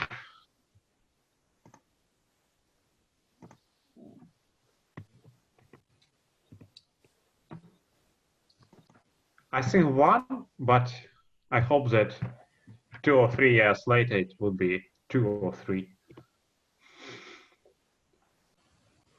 Because and we and Aulia speak about student links is not developed enough. Yes? Yes, it's true, I think. Because from my perspective, Mhm.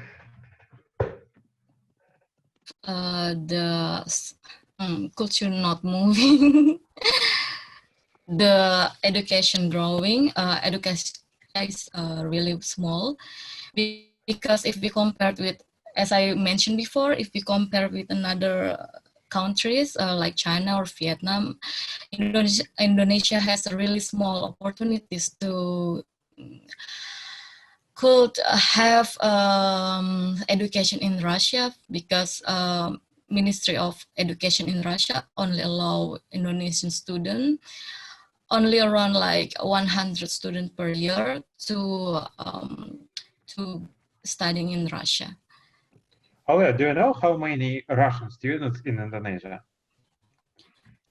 Russian student in Indonesia, I read it's not much. Maybe it's only around like 2018. It's only below 50. Okay. Which they are in the university, which Russia already made a cooperation with some university institution in Indonesia. And what do you think about probability of coronavirus in social sphere?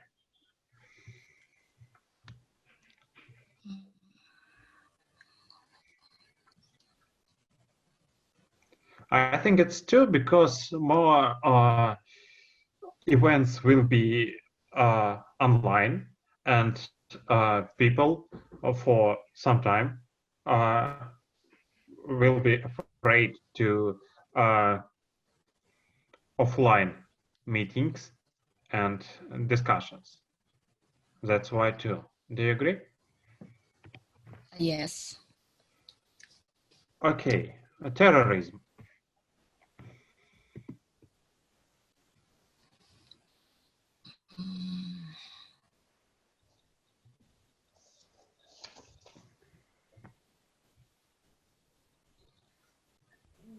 Is declining or growing factor? What do you think?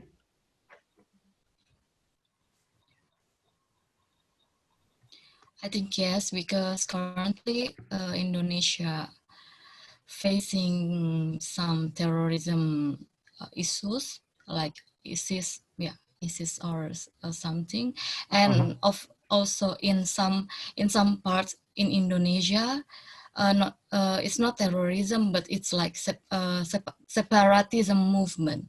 Indonesia is facing separatism movement. For example, in the Papua island. Okay, but terrorism and separatism is different things, and we should Yes. evaluate terrorism and its influence on bilateral relationship. I think it's one as current situation, because I don't think that terrorism will be eliminated at all. But I hope, really hope, that uh,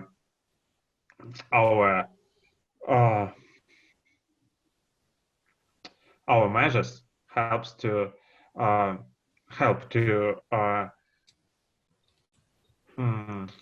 fight with this threat.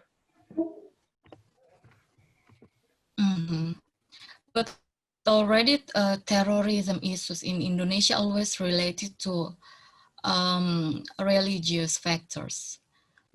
Yes, what of do you course. think about this? And the same about Russia. And what do you think about our academic partnership? I really hope that it will be growing factor. And I think in future, with development of online format of diplomacy, it could be too. What do you think? Yeah, I hope the same way with you, exactly. Okay. And integral grade of coronavirus is 6, of terrorism is 1, and of academic partnership is 2. And then dynamics.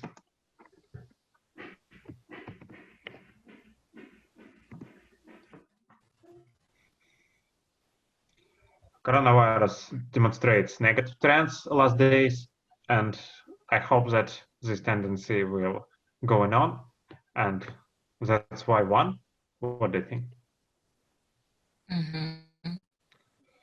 And terrorism.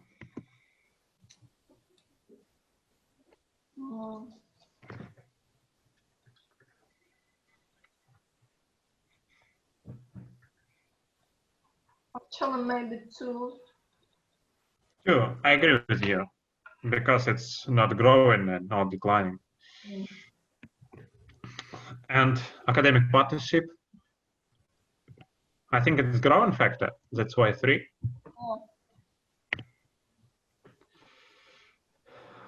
Okay. And description of social sphere.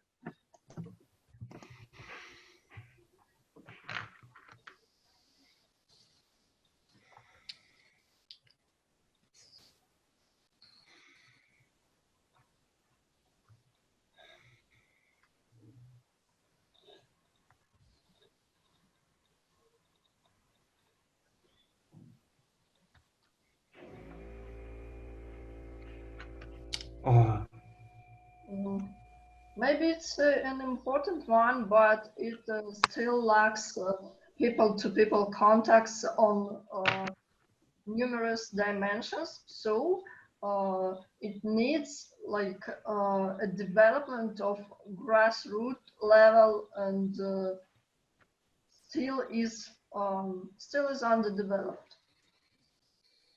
But social contacts. Social contacts are underdeveloped. Yes.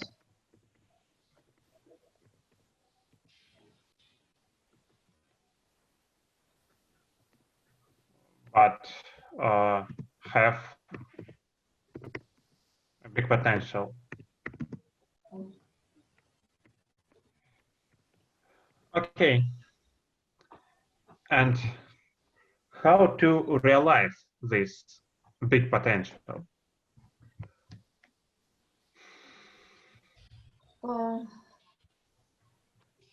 To foster the social contacts and to elaborate on the knowledge of each other, to attract more interest to the region and to Russia. Elaborate knowledge and contacts. Yeah. Okay. And I think the most difficult factor in this table is technological. What sphere lies in this? Okay, questions in the chat. Okay. Could you read it out, please? The first one is anti-terrorism partnership. which is very likely and very strong. And the second one is all tech trade, which is also very likely and very strong. And the third one is Indonesian rubber industry has always been helpful to the world, but concerning the third one, I'm not sure because it's too particular. Maybe we should focus on more broader one. So maybe we can, in technology, also mention the digitalization of trade, of economy.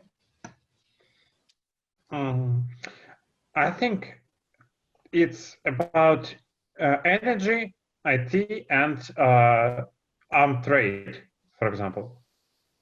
Okay, yeah.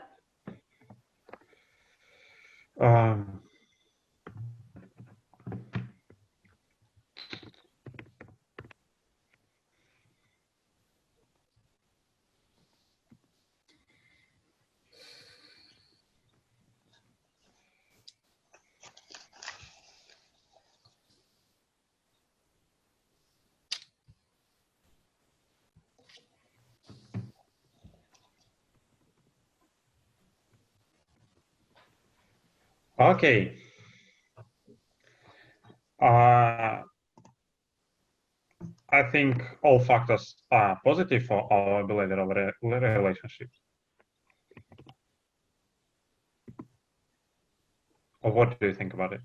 Actually, IT factor is ambivalent one because we have many opportunities to cooperate but on the other hand, for example, between Russia and Indonesia, there run practically no digital platforms for trade. So we are incapable to conduct online trade for this time. So okay. I have a question to Professor Kanaev. Can we evaluate this complicated factor as plus and minus? Or we should decide only one?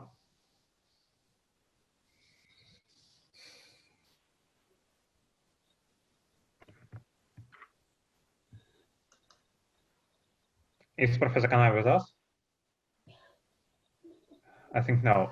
Okay. It's up to us. Okay, it's up to us. I think it would be my mistake if something wrong, then plus minus. And T3, our trade is positive or negative? It's Positive. Positive, okay.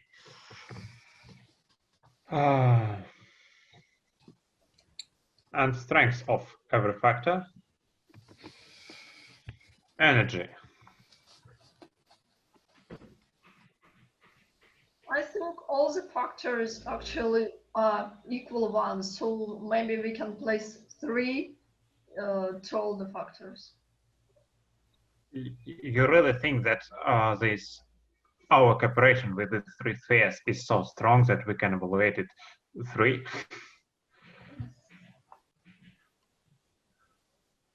I don't think that our cooperation is so strong, but I'm strongly convinced that these factors have a great impact. So. Okay, great impact. I agree with your position. Of course, T.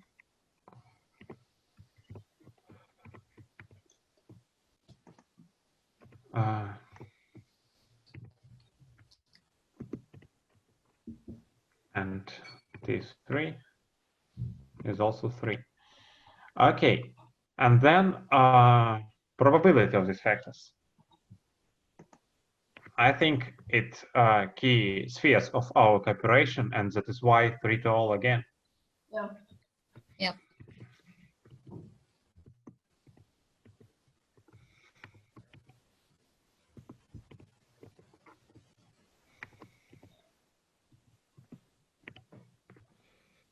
And integral grade.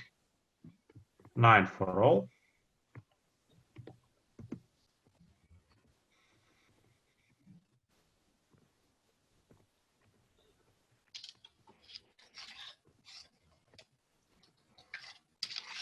Then dynamics.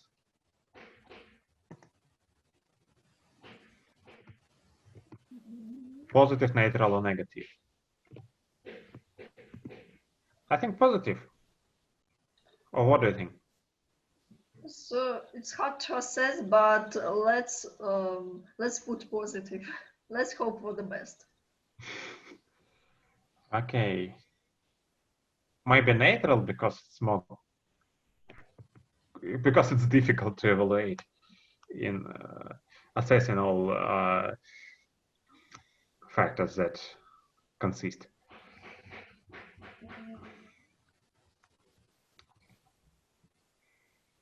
It's not neutral because neutral doesn't have any impact, and these spheres have. Okay, okay, I agree with you. Okay. And let's describe our technological partnership.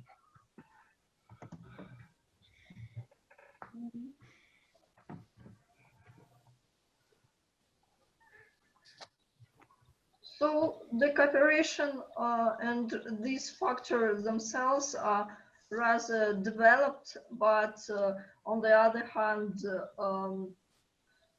in all these spheres, the cooperation with Russia is very vulnerable because of numerous external also factors. So for now, this is all good, but we have to strengthen and it's for the last column, we have to strengthen and to conduct preemptive steps to secure our presence in these factors, in these like spheres of cooperation. Okay, I think it's influence more because we should to strengthen our cooperation. It's our response to the current situation.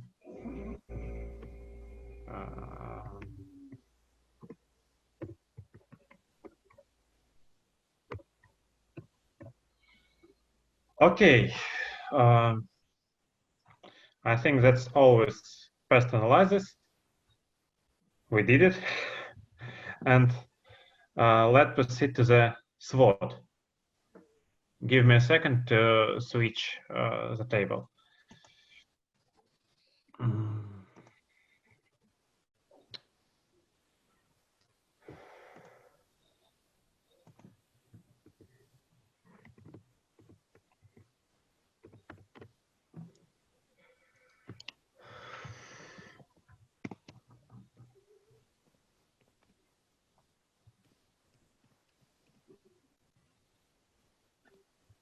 Our friends from GEMO are still with us or not?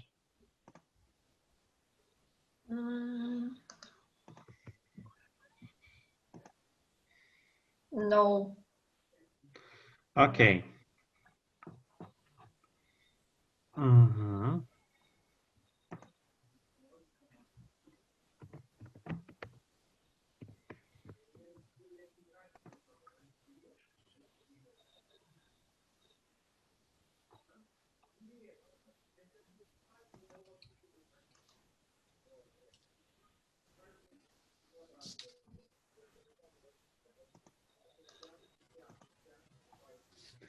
Okay, I'm ready to show you SWOT table.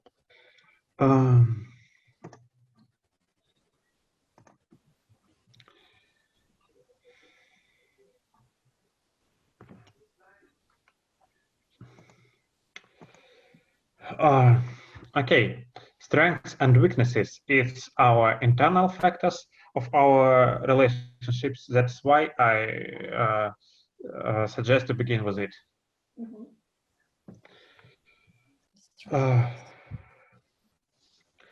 Our strengths. What's our strengths? Maybe we can put here absence of conflict component in the relations. Absence of conflict. Okay, the second one. Developing technological cooperation, maybe. Yes, maybe yes.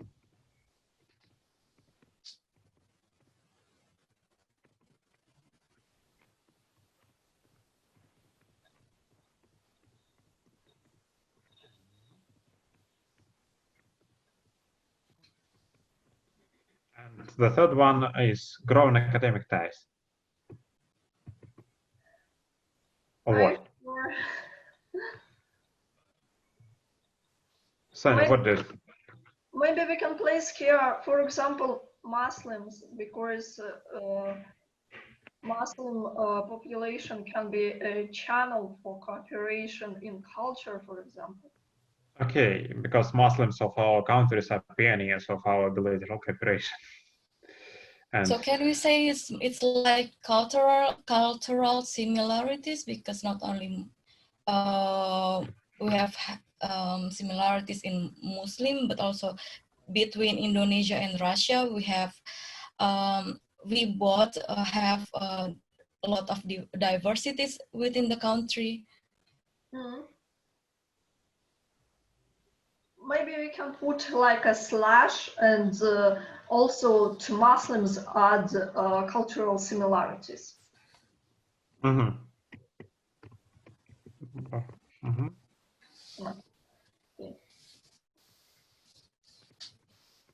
Cultural similarities. And what, in your opinion, is the most important factor in our strength? I think it's the absence of the conflict. Yes, I do agree with you. Okay. Absence of the conflict. And our weaknesses.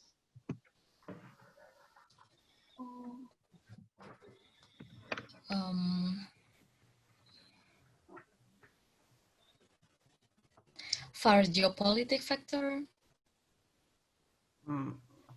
Could you repeat, please? Geopolitical factor. What do you think? What do you mean? What do you like mean? Geographically, like Indonesia and Russia is really far. Okay. Okay, maybe geography.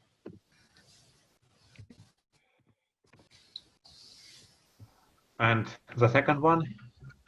Maybe the second one could be the lack of knowledge of each other. I suggest lack of trust to each other, maybe, because trust is very important in the business, for example, cooperation. And yes, but the lack of trust is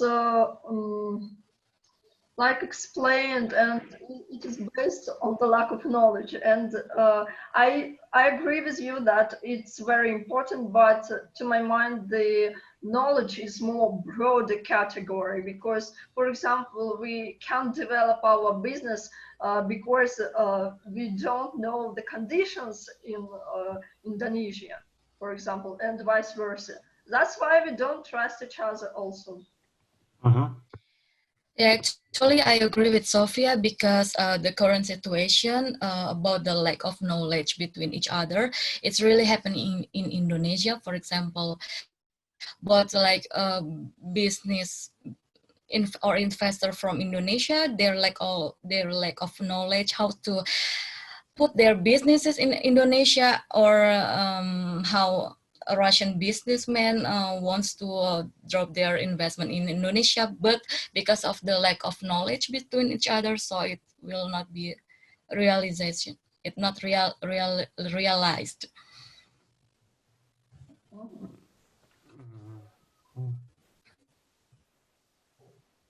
Just very long.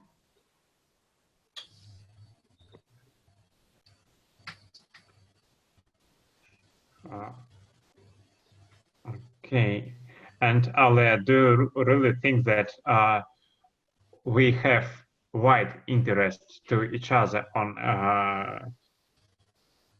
not even governmental, but population level? Is, for example, quarter of Indonesian population interested in Russian culture, or, for example, quarter of Russian population interested in Indonesian? I think that most of our population in Russia knows about Indonesia only that it's a good resort and only about Bali Island, for example. And that's all about Indonesian in Yeah, Russian mind. honestly, in Indonesian mind, like they only like they don't have a lot of interest in Russia, because at first they still thinking that Russia is a communist state, communist country. So Indonesia think like, why Russia?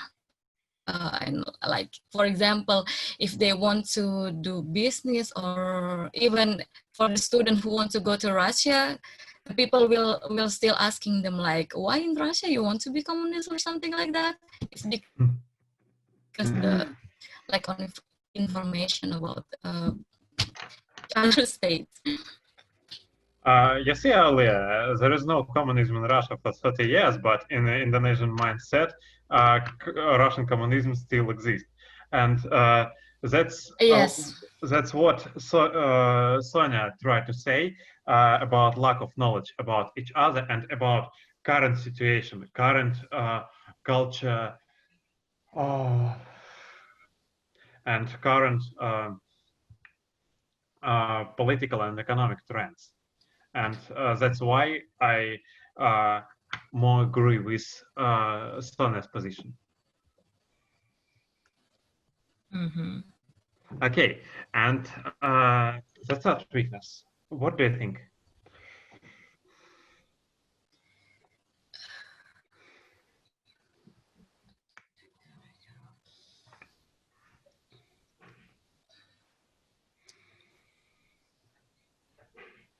Maybe actually the lack of depth of the relations, because we have some contracts, some cooperation in different sectors, but it's not very deep. So there is much to be done, and for now we have no like elaborated background of the relations. Ale, what do you think about it? Yes, but I also think about it's because lack of the institution between Russia and Indonesia. For example, business institution will lack of each other, so it's our weaknesses.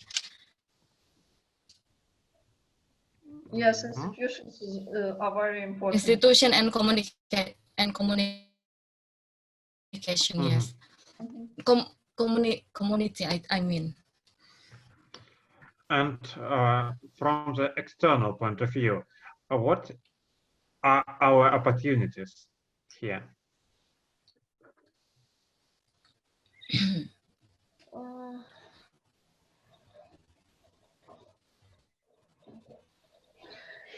So I think that we can outline that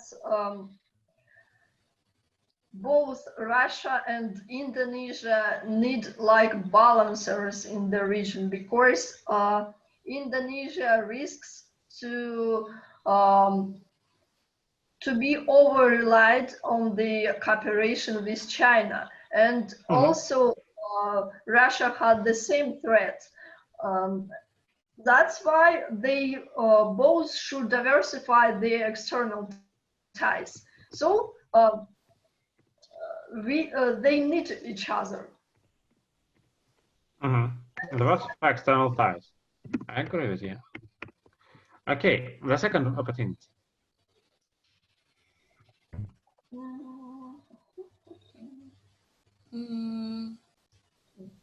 maybe we could handle about the Muslim population between each country. It could be some opportunities. Muslims is no external factors. We mentioned it in strengths, in internal, but opportunities is what we have from the external point of view. I hope you understand what I mean. Yeah. Okay.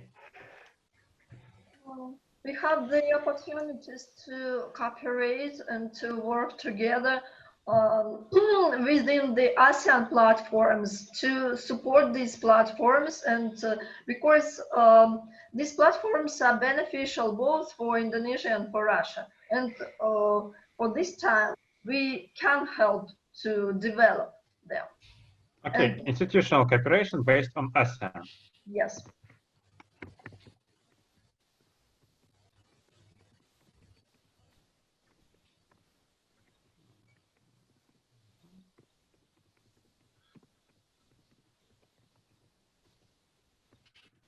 And the last one, the last opportunity.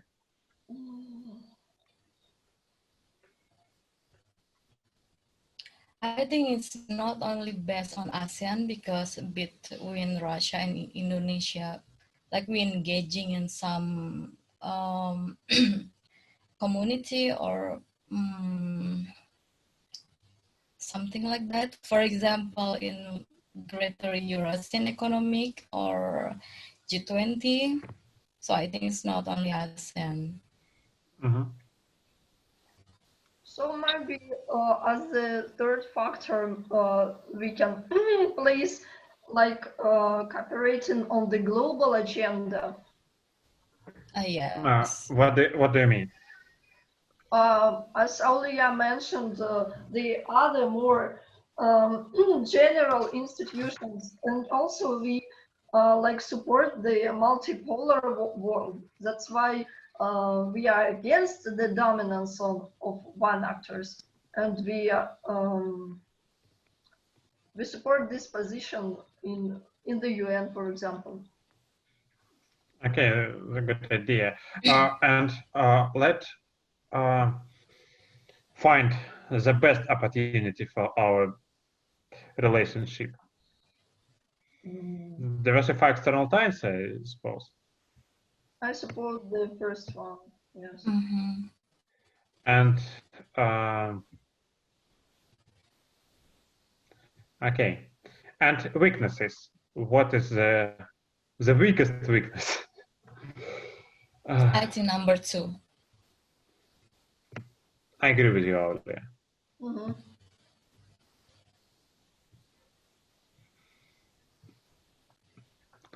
And finally, threats of our cooperation. I think China factor, the first one. Yes.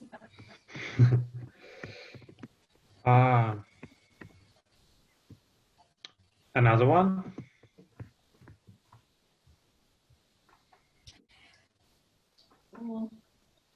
Maybe we should mention the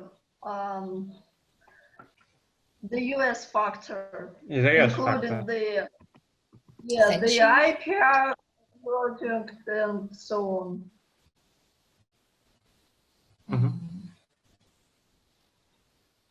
And the third?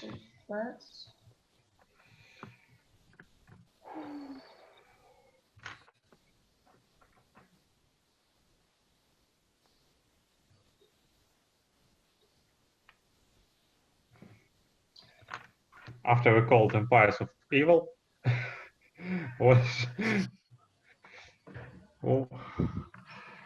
maybe we can simply put like entanglement of interests or intersection of interests in the region. Intersection of interests.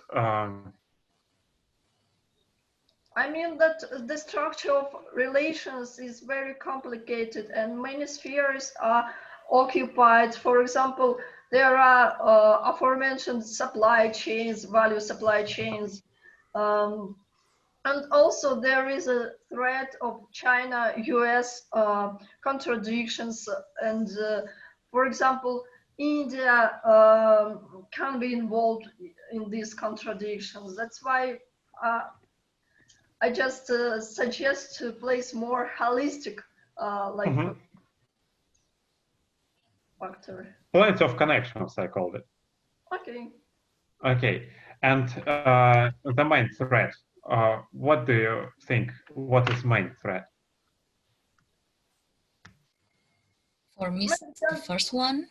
The first.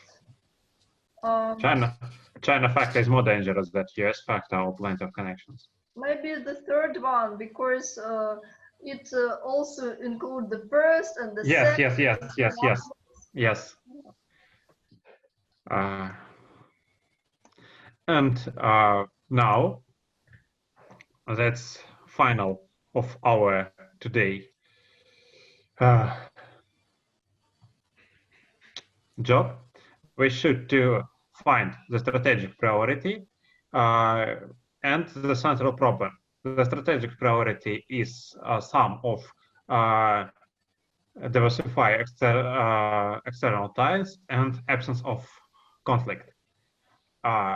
We should to sum these factors and to find our strategic priority. Do you have some ideas? Any ideas?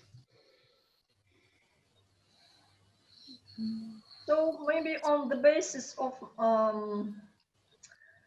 mutual trust in terms of security, we should develop our cooperation, like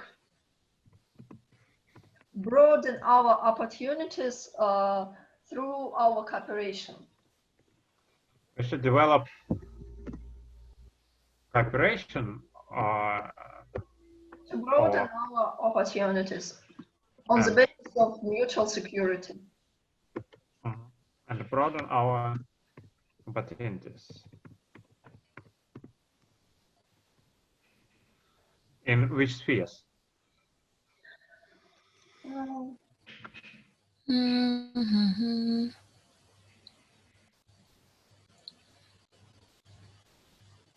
I think the most important is links between population in general and academic links, cultural change, and things like that. Yes. Yeah, I agree with you. For now, it's like an inevitable condition. How should we call that? We should develop cooperation and broaden our opportunities.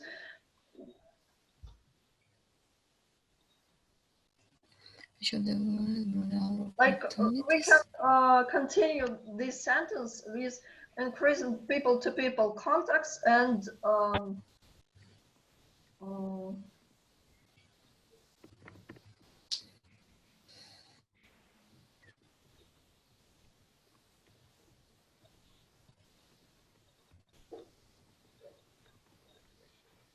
building the mutual trust, for example.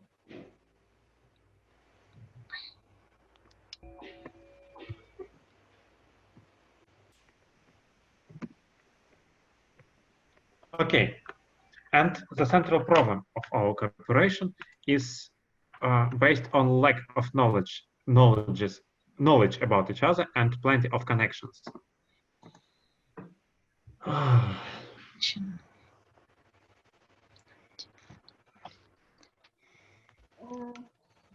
Maybe the overall problem can be defined like these both actors turn to other partners because there are many possibilities to cooperate with other actors, and because of lack of mutual lack of knowledge of each other, they choose not each other.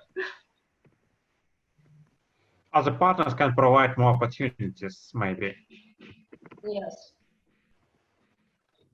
But this opportunity, this like prospects of these opportunities not always are underpinned by the real resources, but sometimes they based on just perceptions. Mhm. So Are you saying that Indonesia should just have commitment with Russia and not to looking for other opportunities from other partners? no, I just want to point out that Russia and Indonesia have to develop knowledge of each other to know the potential prosperous spheres of cooperation. For example, as we have mentioned already, Russia and Indonesia businessmen don't know much about the conditions for business in these countries. That's why they just don't know about their opportunities in these countries. Mm-hmm. Okay, got it. Okay. Should we write more in the central problem or add something? The partners can provide more opportunities. Just maybe add the problem of perception.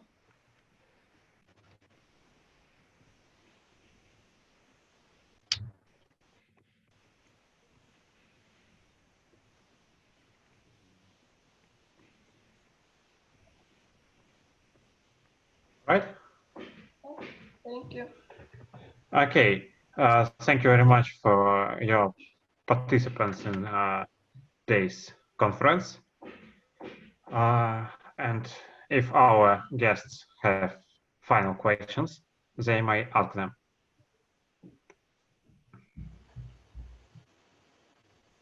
Okay, no questions. Thank you very much. And